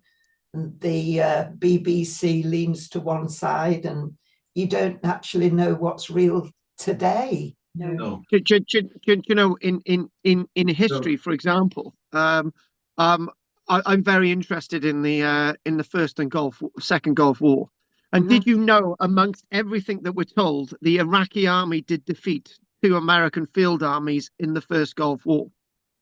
We're not told that. Yeah, and there were dogfights that the Iraqi Air Force managed to knock out a number of American planes. We're not told that, because the coalition eventually won that conflict. And the other thing as well is talking about history, the whole thing about history. I'm going to mention a find that we're going to do first before we do the last bit.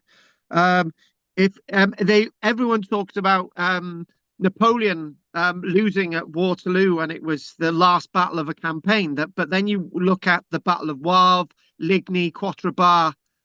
Napoleon beat Wellington at Quatre Bras a couple of days before Waterloo, but nobody ever talks about that. And the last battle of the conflict that was Wavre was actually won by the French, but we don't get told that, because Waterloo was the big one, apparently. But that's life.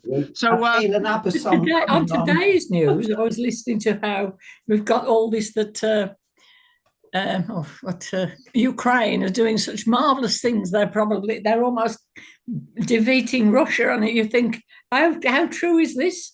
Yeah, but we are how wonderful they're doing, and you tend to think it can't be. They're trying to blow up that bridge now, the cursed bridge. Anyway, folks. Crimea. It's how one side tells it and the other. In fact, to get some news, you almost need to read Pravda and almost need to be Post or something, and it was somewhere in the middle. Yeah. It's like the Romans with their reportage, it happens now. They do it for their own watch it at all. Go on, Carl. Right, I gotta crack on. We're gonna be here all night. So basically, this is a war thing. This is actually in Israel. They're actually doing archaeological work in Israel now with everything that's going on. And this amazing Byzantine mosaic that they've just reported this in the past couple of hours. You know, Israel is quite proud of these things, and it's the first time that they've made this huge mosaic. Look at the size of it; it's big. It won't even go on the slide. You can tell from the sandbags there. Yeah. And they've been working on this, and they've only just released this now over the ensuing years since it's discovered the mosaic's floor. And now they're basically showing it now, and they've got about 55 richly decorated medallions, and all of this being shown. And this is a sign of the Byzantine boom. It's from the Byzantine boom town. And we're talking about sort of things lasting and not. And this is associated with the Nabateans and the Roman spice trail through the desert. And you see these wonderful mosaics in absolutely the middle of nowhere. And that is something that's in a war. You know, Israel's at war, isn't it? So there we go. Whilst warfare's going on, things like that are being reported. So let's just crack on and let's just see these images. And okay, where are we? It always takes me a little bit of time to get myself sorted out after we've had a break. It's Roger's fault because he talks too much. Right, correct. I've never been able to work out this technology. Truly, never been able to do it. Don't know why. It's somewhere around here. Where's my images? Oh, God. Yeah, press that one there, and there they are. Good. Right. Yeah. Okay. Let's just do the last bit, looking at Vercingetorix, and slowly we will be doing something more Roman next week. So let's get some romantic, Rog. So this little bit of a map on you, very, very important when we're talking about what's happening next. So obviously Vercingetorix is taking over the tribe, and what we are talking about is that he's taken over from Caltilus's dad, and we've got the location on the map called Avaricum. This is all now 52 BC. We're talking about Gergovia there on the map as well. We're looking at Elysee there as well, which is one of the locations where the Battle of Elysee took place and we're building up to. And one of the things with Vercingetorix is that now he's gathering the tribes together. All those little groups of people along this land area are being united together. Now, can you see the word Celtica there? Is that named after Caltilus? Or is this a word that are given to the area by the Romans? Again, food for thought, titles, words having other meanings. So Vercingetorix is now uniting Gaul, escaping Roman rule. After having been unanimously given supreme command of the Gallic people, he imposed authority through harsh discipline and the taking of hostages. Leadership and unification on this level was unprecedented in Gaul. Caltilus, his dad, had tried to do this 2 years earlier, but it didn't work. They got rid of him. And this would be something that would remain in Roman consciousness the Gauls. It would eventually the Gallic world, the Gaul would be a fixed part of the Roman world, but it would be something that would remain in the minds of the Romans. And I was thinking earlier on about maybe looking as we go into Rome, maybe I might do it in a different direction. I was thinking maybe I might look at Spartacus next week. And the reason why I might look at Spartacus next week is it gives you an idea of the Roman mentality and what makes a Roman, right? I haven't really worked that one out yet, so it's not sure that I will. So basically what we're talking about is that this leadership would be that he would make sure that he introduced something that many people would do in history, a scorched earth policy. So what would happen is that Vercingetorix would capture Roman villas and Roman towns or anything like that, and he would destroy them. He would burn them to the ground. It was Vercingetorix's scorched march back north from Gergovia. So in other words, as he's marching north to get to Avaricum on the map there, and then eventually ending up Elysium, whether it's Paris or wherever where Elysium is, again, still being very vague on that because we're still vague. If he's being followed by the Romans would be would not have those supplies because the Romans also marched on their stomach. And it's something that would be a strategy that's been used before, but it's something that would be reminded of in military schools for people who eventually become generals in the American Civil War. At West Point, lots of the Confederate and Union generals go to West Point Military Academy.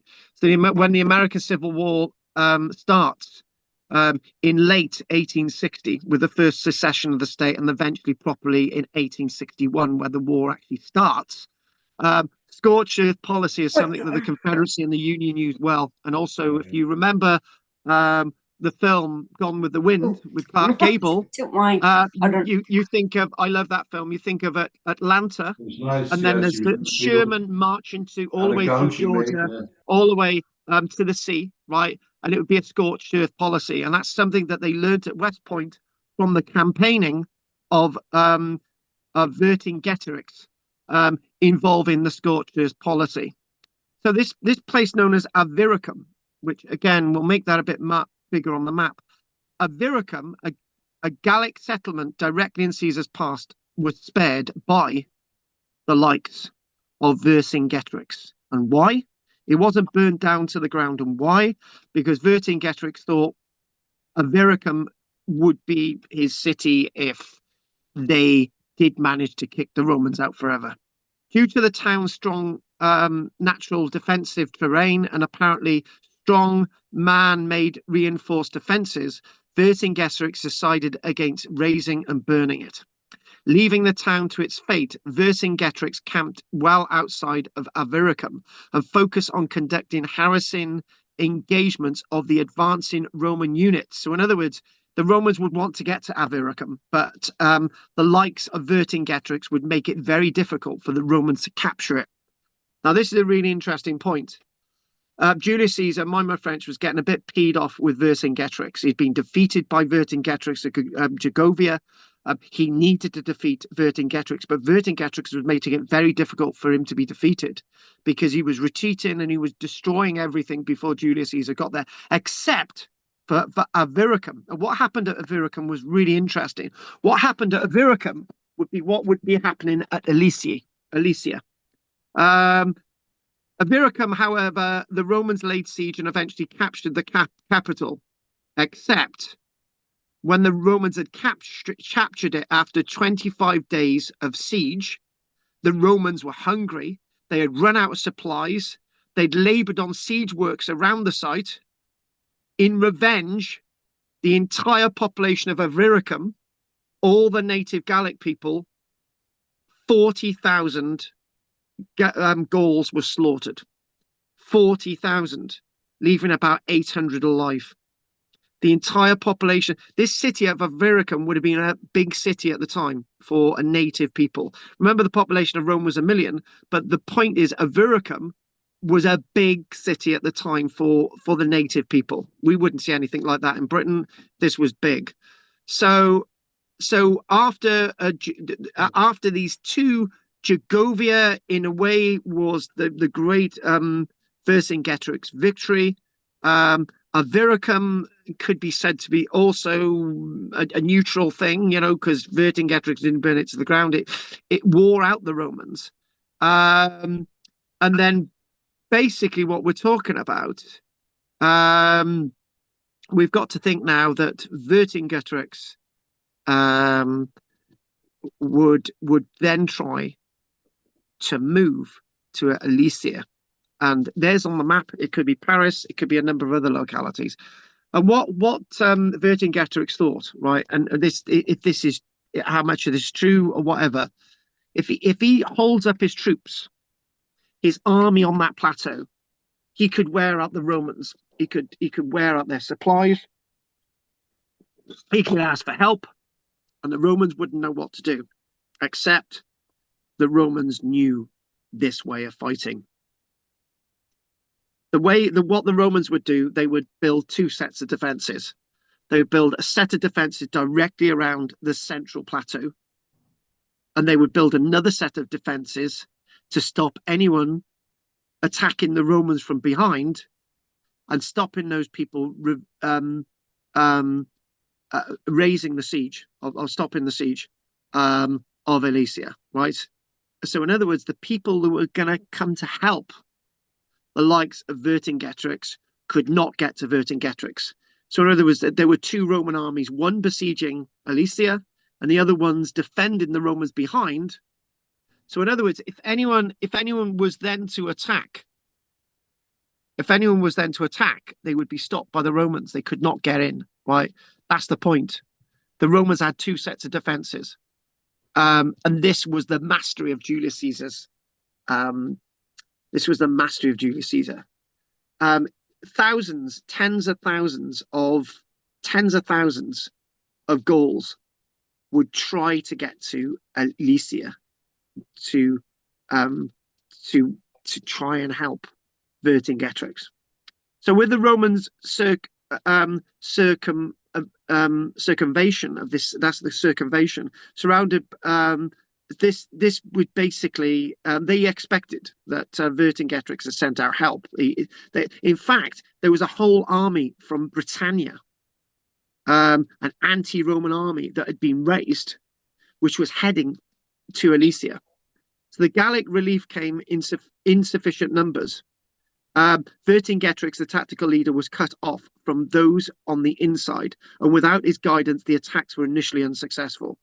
However, the attacks did reveal a weak point in the fortifications, and the combined forces on the inside and the outside also made a breakthrough. Only when Caesar personally led the last reserves into battle did he finally manage to prevail. And with all of this being said, what we're going to do, we'll give a bit more detail about this now. With all of this being said, according to Plutarch, not Julius Caesar, but Plutarch, another Roman writer, Vercingetorix surrendered in a dramatic fashion. So did he surrender in this way? Is this how he surrendered? So we could do a bit more detail before this. We've jumped the gun, but I could tell you this. Vercingetorix surrendered in a dramatic fashion, riding his beautifully adorned horse out of Alesia and around Caesar's camp before dismounting in front of Caesar, stripping himself of his armor and sitting down at his opponent's feet, where he remained motionless until he was taken away. Julius Caesar provided a first-hand contradiction of this account, describing Vercingetorix's surrender much more modestly. Right, so we've got his surrender. So what we need to do is we need to get a little bit more information of this, right? And if we just sort of go with here, and that looks a bit better, doesn't it? That's a nicer one. So we're talking about the siege of Alesia itself. And this is basically what it involved, right? It started on September the 52nd of 52nd, September the 52nd, September the 52nd, 52 BC. And most of its leaders would either die or surrender, and a certain Commius was the British leader who didn't get to Vercingetorix, who then retreated back to the coast to get over to Britain. So what we've got numbers wise, and if we, oh yeah, there's a really nice image. Hang on, where is it? There, they've done a reconstruction. This is what the Roman defenses were like, right? So in other words, this is all going to be exaggerated by Julius Caesar, but apparently 500,000 Gauls were involved, either inside or outside, right? So 500,000 Gauls, which is probably not possible. And the reason why it's not possible, all the basically red bits on here are the Gauls, Elysee. The blue bits are the Roman legionaries, right? So it's probably impossible that it's going to be that number, because 500,000 soldiers, 500,000 men, women, outside and inside, that's a lot of food, right? It's likely that the Vercingetorix had 80,000 people there, men, women, children, and so on. And those coming to attack to relieve the siege were about 300,000. But some modern estimates are quite small, that maybe the Vercingetorix was one of 20,000, and the relief force was more like 50,000. If that's the case, the Romans outnumbered them. The Romans, it's said, had up to 11 legions, which would have been the entire strength that Julius Caesar would have. The 11 legions would have been the equivalent of half the entire Roman army, half of the entire Roman field army across the empire, which might be slightly exaggerated because Julius Caesar wrote about it. But if that's up to 50,000 trained men plus auxiliaries, right, that's a lot. Now, at the end of the battle, it said that the Romans lost up to 13,000 men, which if the Romans got 30,000 men, that's over a third. But we can't really go with any of this. Julius Caesar basically said that 250,000 Gallic people were killed. Where are their bodies? That's a lot of bodies. And 40,000 were captured. Now, when we think about this, and when we think about this as a major battle, and we're thinking that Vercingetorix strategy was that his army and Julius Caesar rushed all the way from Rome, the new army, and he managed to get to Alesia. And the Romans were low on supplies. So when they got to Alesia, Vercingetorix's first strategy worked. He wore out the Romans, the scorched earth policy. The Romans did not have enough food. So Vercingetorix set out a strategy to starve the Romans. So the Vercingetorix knew that the Romans were going to try and besiege him. So the plan was reverse psychology.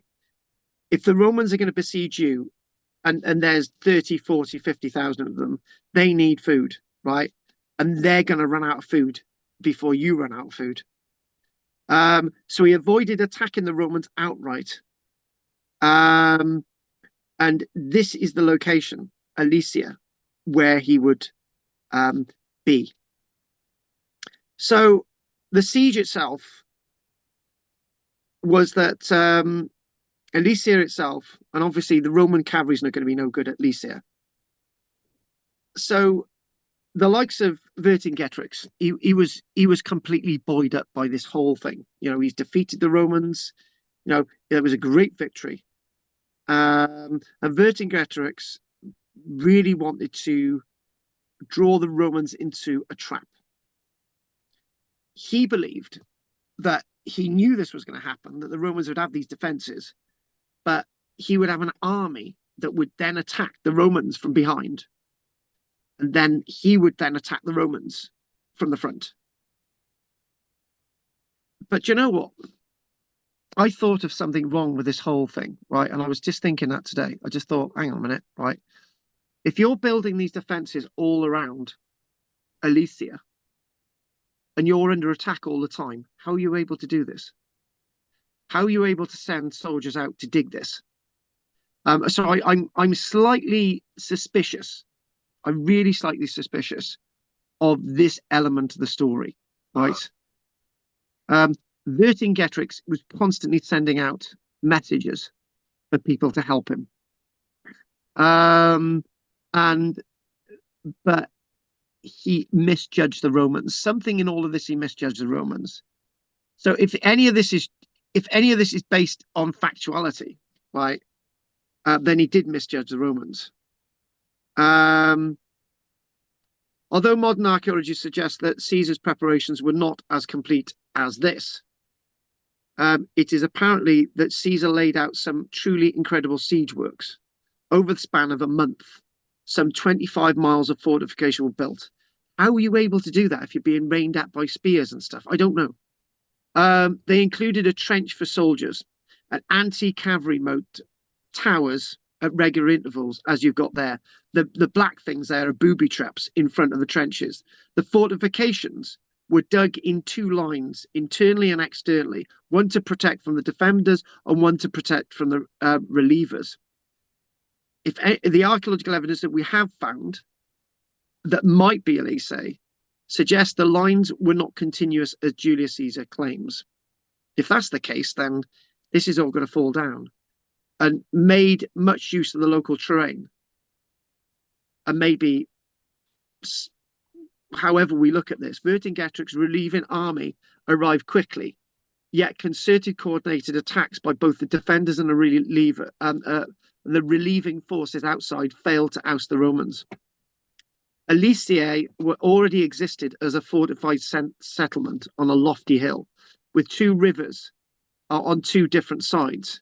Due to such strong defense features, Julius Caesar decided a siege to force surrender by starvation. Considering about 80,000 individuals were at Alesia, together with the local civilian population, this would not have taken long. To guarantee a perfect blockade, Caesar ordered the construction of an encircling set of fortifications. As we know, and he decided to erect immediately around Alesia 23 towers. While work was in progress, the Gauls carried out cavalry sorties on Julius Caesar's troops, but I can't see how he's able to do this. I really can't. If he's under attack all the time, how is he able to do this? It just, something about this just doesn't ring true. And they're still not sure where the location is. That's another thing. So before the encompassing the fortification were complete and under cover of night, Vercingetorix sent out cavalry to other tribes to get help. And basically, when Julius Caesar heard of this, what they basically did, these holes, these black holes around these defenses, which are clearly more clearer in this one, right? These would be there to try and stop anybody going anywhere, right? You know, you'd fall into these holes. So again, thinking about all of this and thinking about what was going on and thinking about the battlements. And again, if we go back to this as well, and we think about this, some of the Roman soldiers had to go a considerable distance to get the timber for construction. And that's another thing, where are you going to get all this wood from? And this was all done in a month. This reduced the number of troops at the Roman works, and the Gauls made sorties with large forces to attack the works. Where's all this information coming from? Therefore, Julius Caesar added further structures, cutting down more trees, using stakes and all these things. Roman soldiers were well averted to building forts and stuff, but something at this scale. So what we're talking about in these ditches, we're talking about stakes as well, protruding from the bottom of these, which would add extra support. So again, back to attacking these from outside attacking these two from outside. To prepare for the arrival of the Gallic relief forces, Julius Caesar constructed this outer thing, right, which was apparently a circumnavigation of 14 Roman miles around. So the defense was 14. Again, this is just really strange. The troops again, I've got doubts on some of this. It doesn't make sense, some of this. So the food supply for the population of Elysee and the 80,000 individuals at Elysee could not last for long. And obviously, when this is taking place, is there going to be enough water? Vercingetorix ordered all the grain to be brought to him and rationed. And the Gauls held a council, and it was decided that the old and the sick should leave the town. This is really important. This is what you might hear about in school. So here we go. The Gauls held a council. They basically say, Vercingetorix, get rid of the old people and the sick. The inhabitants of the town also sent out their wives and children to save food for the fighters. They're okay to get rid of the wives and children. Don't worry about that. They'd be placed into slavery, fine. Hoping that Julius Caesar would take them as captives and feed them. However, Julius Caesar forbade their being admitted to his fortifications, and Vercingetorix left his people out between the fortifications to starve to death. This is war. This is what happens. So those come in from outside to attack it simultaneously. And the likes of Mark Antony were actually involved in bringing more troops in to help Julius Caesar, and Caius Trebonius as well. So on one day, surrounding this, the Gallic relief force, fearing being surrounded by a Roman army, withdrew. So now what you're talking about is that the Gallic relief force trying to attack from outside were at threat of being surrounded themselves. And it's said as well by some sources that a Gallic army from outside was 60,000 men strong, right? But they were unable to break the defenses at Elysee. And guess who else was involved in this? Brutus. Brutus? Yeah, there we go. Brutus was involved. He arrived with fresh troops.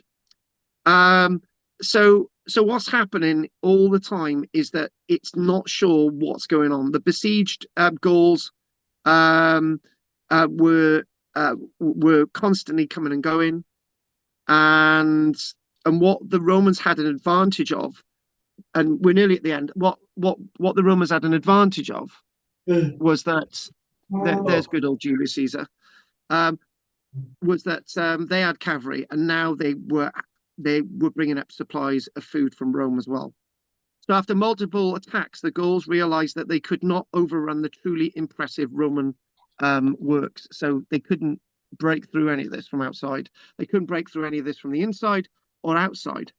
And at this point, it became clear that the Romans would be able to outlast the defenders and that the revolt was doomed. The relieving army simply melted away, and Commius even retreated with his army from Britain. And somewhere along this siege that probably lasted well over a month, we don't know how long it lasted, who's telling the story about all of this, right? But eventually, there was a final reckoning. And the final reckoning was basically thus. Final reckoning, whenever this was, whatever day it was, Vercingetorix convened the Gallic council and proposed that he should be killed or surrendered alive to appease the Romans. So basically thought, right, okay, if you give me to the Romans, that'll be fine, right? Now, that might link us in with next week if we do Spartacus. If Vercingetorix is handed over to the Romans, then the Romans might go away. That's what, if you look at the film Spartacus, if Spartacus had given himself up, then the Romans would have offered clemency on all the people involved in the Spartacus revolt. That's probably total wrong, but you get the idea. Julius Caesar ordered the Gauls to surrender their weapons and deliver their chieftains. The chieftains were brought before him, and Vercingetorix was surrendered. captives were given to the Roman soldiers as part of their spoils of war, and then basically the war was over. So what we've got to do is finally then we've got to go with back to this. Elysee proved to be the end of generalized organized resistance against the Romans. The Romans spent a few years mopping up resistance throughout Gaul. And for Julius Caesar, this was his greatest victory, right? This was his great victory. And thinking that this is his great victory, let's work out what happened to Vercingetorix at the end of this today. Vercingetorix was imprisoned in Rome, sometimes given the honor to wander through the streets of Rome, for almost 6 years before being publicly displayed in the first of Julius Caesar's 4 triumphs, 2 years before Julius Caesar's assassinated. This is in 46 BC. He was ceremonially strangled at the temple of Jupiter Optimus Maximus after the triumph. But the legacy of Vercingetorix is that the Romans would always remember this individual. They would always remember the writings and everything about this guy, this great siege. And you know, these are just some notes that I wanted to end with as well. So there we go. So Elysee, a key engagement in the Gallic Wars, is believed to have taken place. There we go. There's the names. In Burgundy region of France. Specifically, it is widely accepted that the battle occurred atop Mount Axios, overlooking the modern village. Some believe it's north of Paris. While there was historical debates about the exact location, most historians now agree that Elysee corresponds to Alès Saint-Réal. And it's talking about the geography of the site, including the presence of the rivers on either side and the strategic location on the top, aligned well with Caesar's descriptions of the Gallic Wars. Archaeological excavations and discoveries at Les Saint-Réal have further supported this indication, including evidence of Roman siege fortifications. Right, so they found something. Is that the location? Again, we've got these again as we close. There's our Julius Caesar defenses. Lots of campaigning going on that we know about, that's been written about. Maybe some more of the Roman defeats weren't written about. There's a great statue to Vercingetorix there on his wonderful stallion, one of the coins issued. And then we look back about the Gallic area and we look at these coins dedicated to Vercingetorix. Did he look like this or not? So what we're going to do, we're going to call that a day now. That's us. That's me done. And we've had a good old chaff at the bit. So stop the share. Right. Let's just we'll do Anne and then we'll do David. So anything from you, Anne? No, I found it so very, very different, very interesting of it. Seemed an amazing somebody could stand up as long as he did against the Romans, who were pretty efficient. Yes. But he defeated the Romans. Now, this is the point. Yes, he defeated the Romans, and he had strategy that defeated the Romans. In fact, let's do a comparison. Okay, the Zulus defeated the British in a field army successfully as Islanduana, right? And Rorke's was a side note. It was only because the British had Gatling guns at Alundi that the Zulu would be eventually defeated. But there's a parallel there, and you know, it's got to be remembered that he did last. How many people could say that they defeated the Romans in a major battle like that? Very few. That's right. And that's why it's so surprising that he did it, because everybody else seems to fall down flat, don't they? As the Romans expanded around the world. Exactly. But if we do Spartacus next week, we'll see that the Romans were pretty inefficient against Spartacus until the very end. Right. We'll base it completely on the film. We'll have. Yeah, I was watching the film the other day. It was. I was just going to say that, Anne. That Carl, I reckon, should set Spartacus for homework. Yeah, you should all watch Spartacus for homework. Spartacus, yes. Yeah, and then that and the life of Brian. And the life of Brian. Yeah. Then that brings me on to my next point. Sorry to interrupt, but I think what would be good is if we all have a discussion group, so we can talk throughout the week. If you want to, then yes. If you want to, that's fine. Could we do that? Is that you could do? Yeah. You could do. I don't know how you would do that on Facebook or WhatsApp or whatever, but come up with a plan. Come up with a plan, and let everybody know next week and see what they think. Well, okay, but I'm happy. I'm happy because I've got WhatsApp and Facebook. So I'm happy if anybody has my details, for them to just message me, and I'll set up the group. Okay, then. Well, if you want, I will send. I'll get your. I'll get your. Anyone who wants it, I'll get your number to everybody. That'll be fine. That'll be fine. Yeah. Okay. All right. Okay. I will do that in the morning. Emma's number out. Okay then. Yeah. Thank you for that. My dad would love it as well because it will. Good. Being on his own. As long as he gives some cake. Connection. Yeah. Good. Okay. What we'll do David Cumbria a minute first, and anything you want to say, David?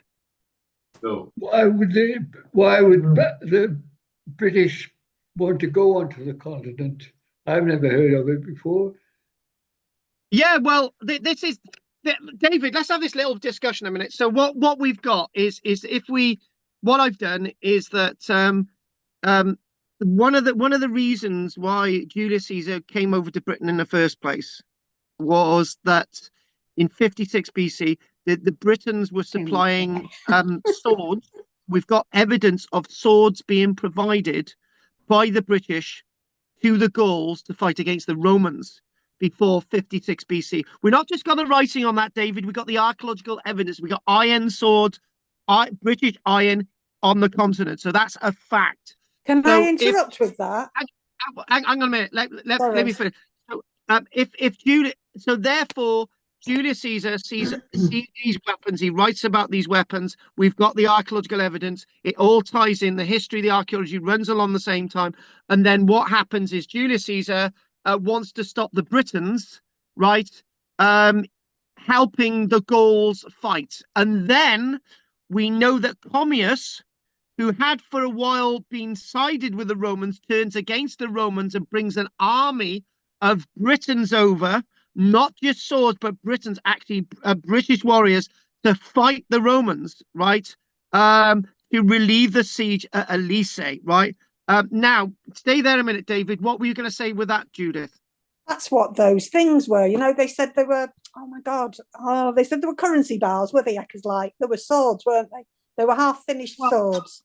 Well, the thing is, this is really interesting. I can't get the evidence there, but if actually, Judith, that's your homework for next week. If you can find the clue, that's your homework for next week. Judith, find iron British currency bars in France. Find more than one, right?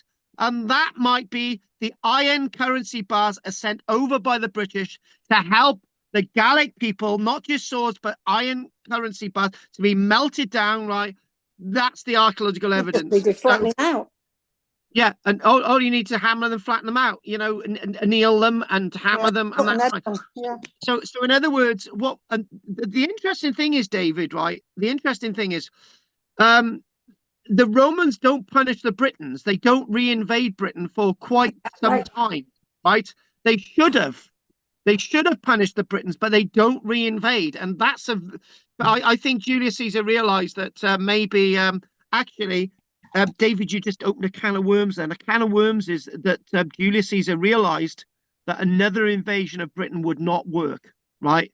Because he had already come across the Britons. And at this stage, it's very likely that Julius Caesar was worried about the Britons and didn't want to invade again. So he decided to conquer the whole of France and make sure that he had the armies to deal with any Britons coming over. So that's answered your question, David. Yes, thank you very much. That's a good question, really good one. Thank you, David. Thank you. Good night, all. Bye, David. Bye, David. See you next week. Nice. I like that question. Thanks, David. I like all these questions. See you next week, David. Good night, David. Bye. Night. Bye. Night. Bye. Bye. Judith, do you want to come in there with anything else with that? No, that was it. Thank you. Right, so that's Anne, Judith, and then we're going to go back over to Emma, Emma and the other David. We can call him David again. You got anything to say? Just call me Dave. Dave, yes. Dave. Dave, and I'm hanging about with Dave, like, you know. Well, yeah, you were hanging out with Dave on Saturday, weren't you? I'm a West London boy. Oh, hanging about with Dave. It was always Dave. Dave, mate. One thing, Dave and Emma, I will see you Saturday. I'll just give you a trowel and I'll leave you in a hole with a load of sheep. Yeah. We're going digging on Saturday, mate. Oh, are you? Yeah. Right. Yeah. Sorry, you never know. They're coming excavating in West Wales on Saturday, so there you go. Excellent. And you can ask them about the sheep, the goat, the ducks, the chickens, the house witch, and Baldric. Oh, by the way, baby Baldric has got fertile eggs and she sat on them, and maybe we're gonna have basically we're gonna have Baldric number 3. We're gonna have grandson or granddaughter Baldric. Hooray! At Baldric. Right. Baldric, at Baldric, at Baldric. Absolutely. This is it. Keeping up the history. Yeah. I think that's a great idea. Yeah, you've done it now. Even though it's not a Welsh name, it goes. Right. Okay. Right, Andy. No, I find I find it really difficult to follow because there's so little evidence of a lot of all this stuff, and the only written stuff is written by the Romans, which may be right, may not be, and it's difficult. Yeah. Can I just say one thing? Such a massive battle involving so many people, and we're still exactly not completely sure where it is. Yeah. And it's just I kept chucking in. For example, if you type in Elysee Paris, right, it's actually a district of Paris as well, right? And it's an odd one, and surely if this is it's a bit like Battle of Watling Street with Boudica and the Roman armies, and there's something that I'm not getting. There's something that we're not really feeding into. There's something that it's skewered. Surely, okay. If you look at Roman Britain, you see temporary Roman marching camps, and you can still see them, right? They may have been used for a week, and they're still there 1,950 years later, and you can still see them in the field, right? This thing had massive towers, had massive ditches, had holes in the ground, and why can't they find the bloody thing, right? Yeah, right. I'm struggling. The thing is, all right, I'm not being fair. We've mentioned the Zulu War a few times tonight. We know where the Battle of Isandlwana was, because we can find burial mounds of stones, and we can find them, right? So therefore, there would be lots of holes with bodies in, right? In ditches. Well, why haven't we found them? Andy, if we look at Teutoburg Forest, AD 9, the legions, Varus's legions, right? We found where they went, and we're only talking about the width of this building, right? We found a little trail through the woodland, and we've worked out where that was, right? It's in a woodland still, and we know where it is. We found it, and this place we can't get it. To counter that, you've got Waterloo. When we know where that was, they have kind of, I think they've relocated some of the fighting a few hundred meters, but no bodies. So Waterloo. Made into glue or something was one of the theories, wasn't it? So Yeah, that's right. Yeah, yeah, they sold lots. Yeah, they did. They dug up lots of the bones. But you'd still think you'd find stuff there, but there's not much there either. So, no, and that's a lot where we know where it was. And then again, Andy, there's whole trench systems from the First World War that we're still discovering, and that was we're still dead and in the mud and clouds to go with it. Still digging it. Exactly. Well, and Andy, as Roger's there, we may as well do Roger next then. Well, it's interesting. Okay, if you finished, Andy, right, Rog, thank you. on.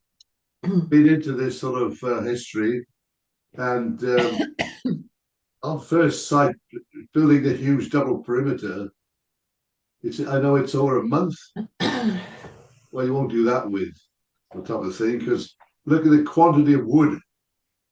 As you said, I don't know if it's heavily wooded there. Yeah. Didn't seem to be. Not anymore. Old new forest strip or something. For all the wood, for all the lookout posts, whatever's, and this and that and t'others. And the trenching is very complex. Digging out all this stuff to bank up somewhere, quite where, I don't know.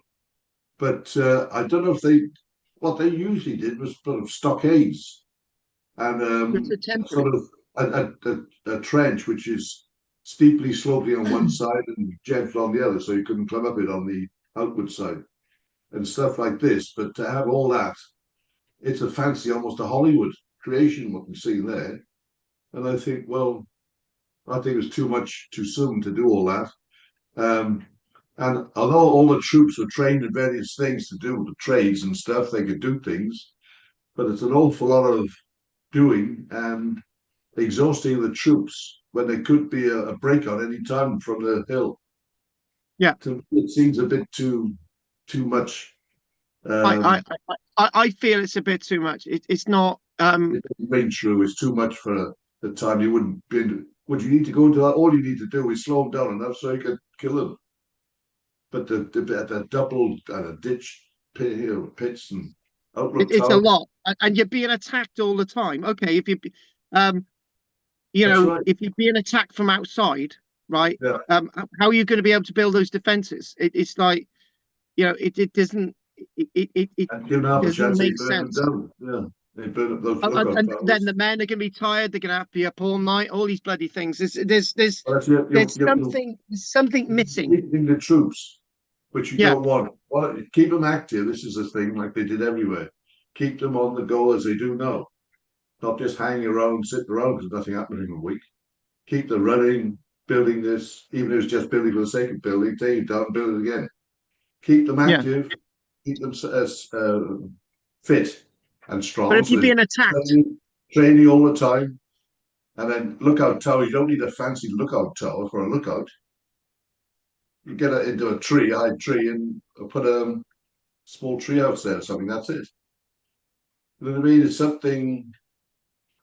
It's a sort of very fancy, super defense, yeah. But is that realistic for the people they had and what they should be doing? They want to keep their strength. They didn't have the time to build all that.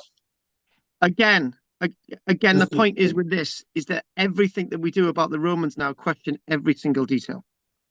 Yeah, well, the thing is, they've all of them wrote things that you don't believe half of it, because the more they could achieve, the more glory they had in Rome. Going back to hopefully winning the battle, and look what I did.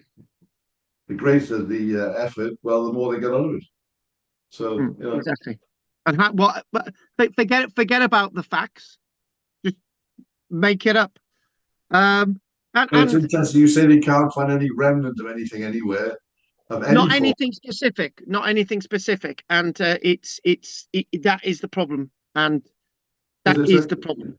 Would there be many sites with a sort of layout like that, with a huge sort of raised area? No, there wouldn't. Why would there be? I don't know. But they've selected something like a hill fort was, something raised. There can't be many of those around. They're that big. I don't know. Don't know the area well enough. Been all around, but not there. But anyway, so that's it. More evidence. Let's see what happens. One day you might discover something, and even LiDAR. I tell you what, I'd be look forward to giving you Varus's battle in Teutoburg Forest, with all the new stuff that we got. I'll be That good. should do it. And if I've got my 300 books on the Romans around me, then we'll give it a go. There we are. Well, That's it. okay, thank you for that, Rog. Right, 2 left, Margaret. I've got loads of Roman books in the library here, but anyway, Vercingetorix, I read, and it could have been in one of those books, that he was a mercenary commander, cavalry commander for the Romans. Julius Caesar employed him as he was a mercenary. So I'm just wondering, where is that true, and where did they employ him? Was he fighting against his own people, or was he being utilized in Africa, or where was he? I gotta be honest with you. Where did you get that from? Are you getting that mixed up with? No, it was definitely Vercingetorix. Right. He was a mercenary cavalry commander employed by Caesar. Oh, right. Yes, he was before and so he would have known all of their tactics and the way that they fought. He would have known, having fought with them. Oh, yeah. Do you know, this sounds what you're saying now sounds very similar. Hang on a minute. Unless I'm mixing him up with somebody else, but I'm sure it was Vercingetorix. Yeah. One second. Right. Right. Whilst I'm looking for this, right, have you got anything else you want to say? I think we can sleep. Well, they did find. I've been to Clermont-Ferrand. I think that's how you say it in France, and there are traces of a settlement there, and I think that's near where they've erected his statue. They seem to think it's up there. It's quite high up. I remember going there. It must be 50 years ago. Christ Almighty! That's how old I am. My God. I'm just trying to. Are you getting this mixed up with Arminius, who fought Varus? I'm sure it was Vercingetorix. Yeah, because Arminius was an Arminius was an auxiliary cavalry officer who then turned against the Romans. Arminius was basically kidnapped and went to Rome and was trained like a Roman. He was kidnapped by the Germanic tribes, and then he was the one who led Varus into the legions and killed him. And his legions into the forest. But if I type in was Vercingetorix a mercenary for the Romans? Put that in. A Roman mercenary. Yeah. Mercenary. Mercenary. You should say that. No, Vercingetorix was not a Roman mercenary. Is it somebody else? It was Arminius. The information that you said about Arminius was spot on. So, okay. Let's give you if you had 2 points there, let's give you 1.5. So there you go. Hooray! Right, good. There's a result. I'll take that. But you got that. So when we do Varus now, you can chuck all that in there. It's fine. You've done it. Yeah. Right. So finally, Drina. Right. Bottle of champagne and a box of chocolates. Two things. Go on. Wasn't part of the army's kit a piece of wood to build a fortification? Yes. They have two stakes. They all brought wood with them. They had 2 stakes. I know it wouldn't go right round, but yeah, they all had wood with them. And the other thing was, if you're building a marching camp, it's got to be completed at night. So it's got to be done quickly. Oh yeah. Good point. Also, it's said that the Romans did take a flat pack fort around with them. But what we're talking about is not just this flat pack Roman fort. We are talking about the fact that the Romans would have, the Romans themselves.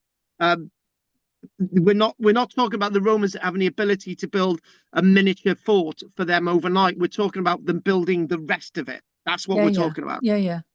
They would have brought the stuff with them to overnight. They would have had the tents and everything. But to build everything else, That's another thing altogether. And the other thing as well is the Romans took material with them to stay overnight, not to stay there for 2 months. Yeah.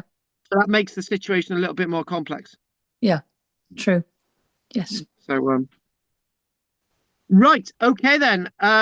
Thank you for that, everybody. Do you know what? We've gone way over tonight. It's nine. Yeah, Carl, 9:54. sorry.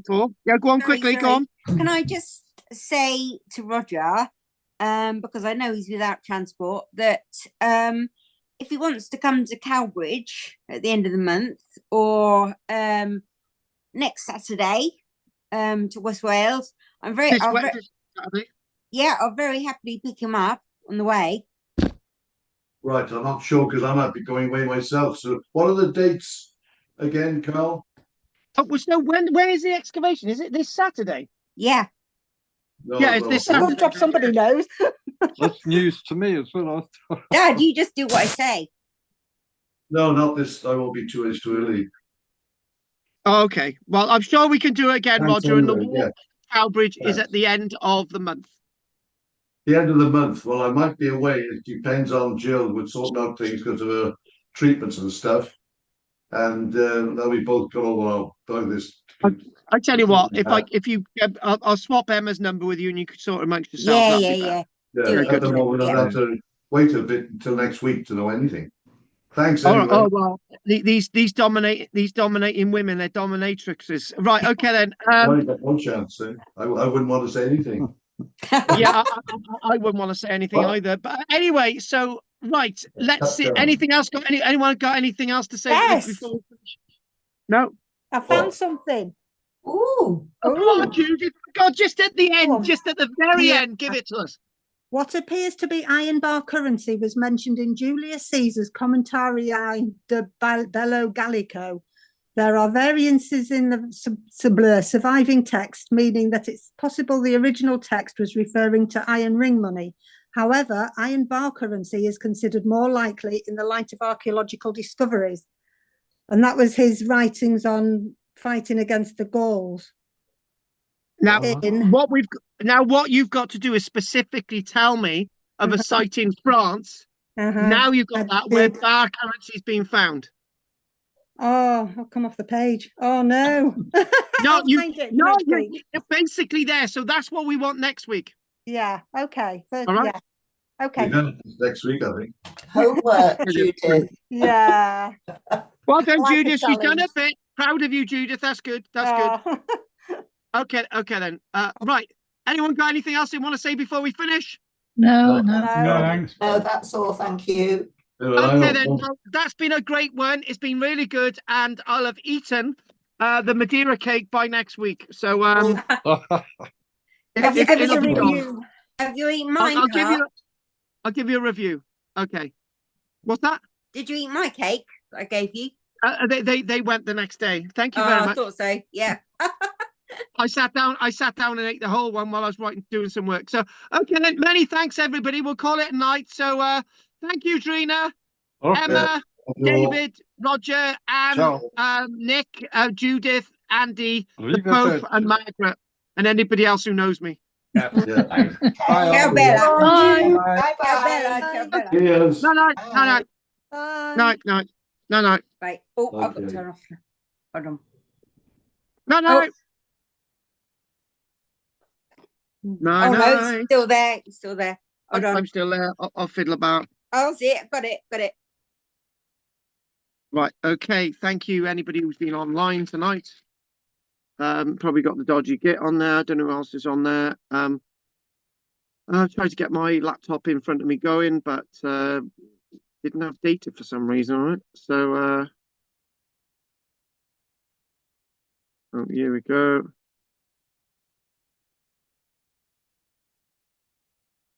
Figuring how that was. All right, there we go. Up in front of me going, but I don't know how many people we had online tonight. Oh, we had the dodgy git. Don't forget, people. Pat Helen, thank you very much. Dodgy git. Figuring how that was. All right, there we go. Thank you very much, dodgy git. Okay, thank you very much. We had the dodgy git. Don't forget, people. Okay, that's it. So I'm going to call it a night. So I'm going to look in the chat box. Nothing in that chat box 1. Nothing in that chat box 2. Nothing there 3. Nothing there 4.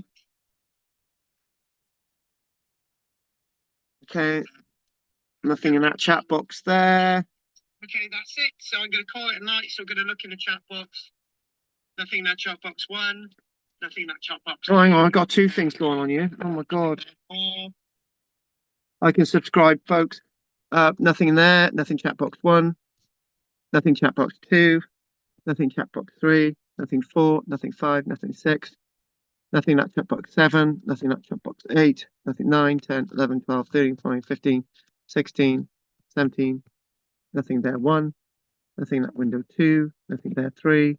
Nothing in that window 4. Nothing there 5, 6. Nothing there 7. And close the window on.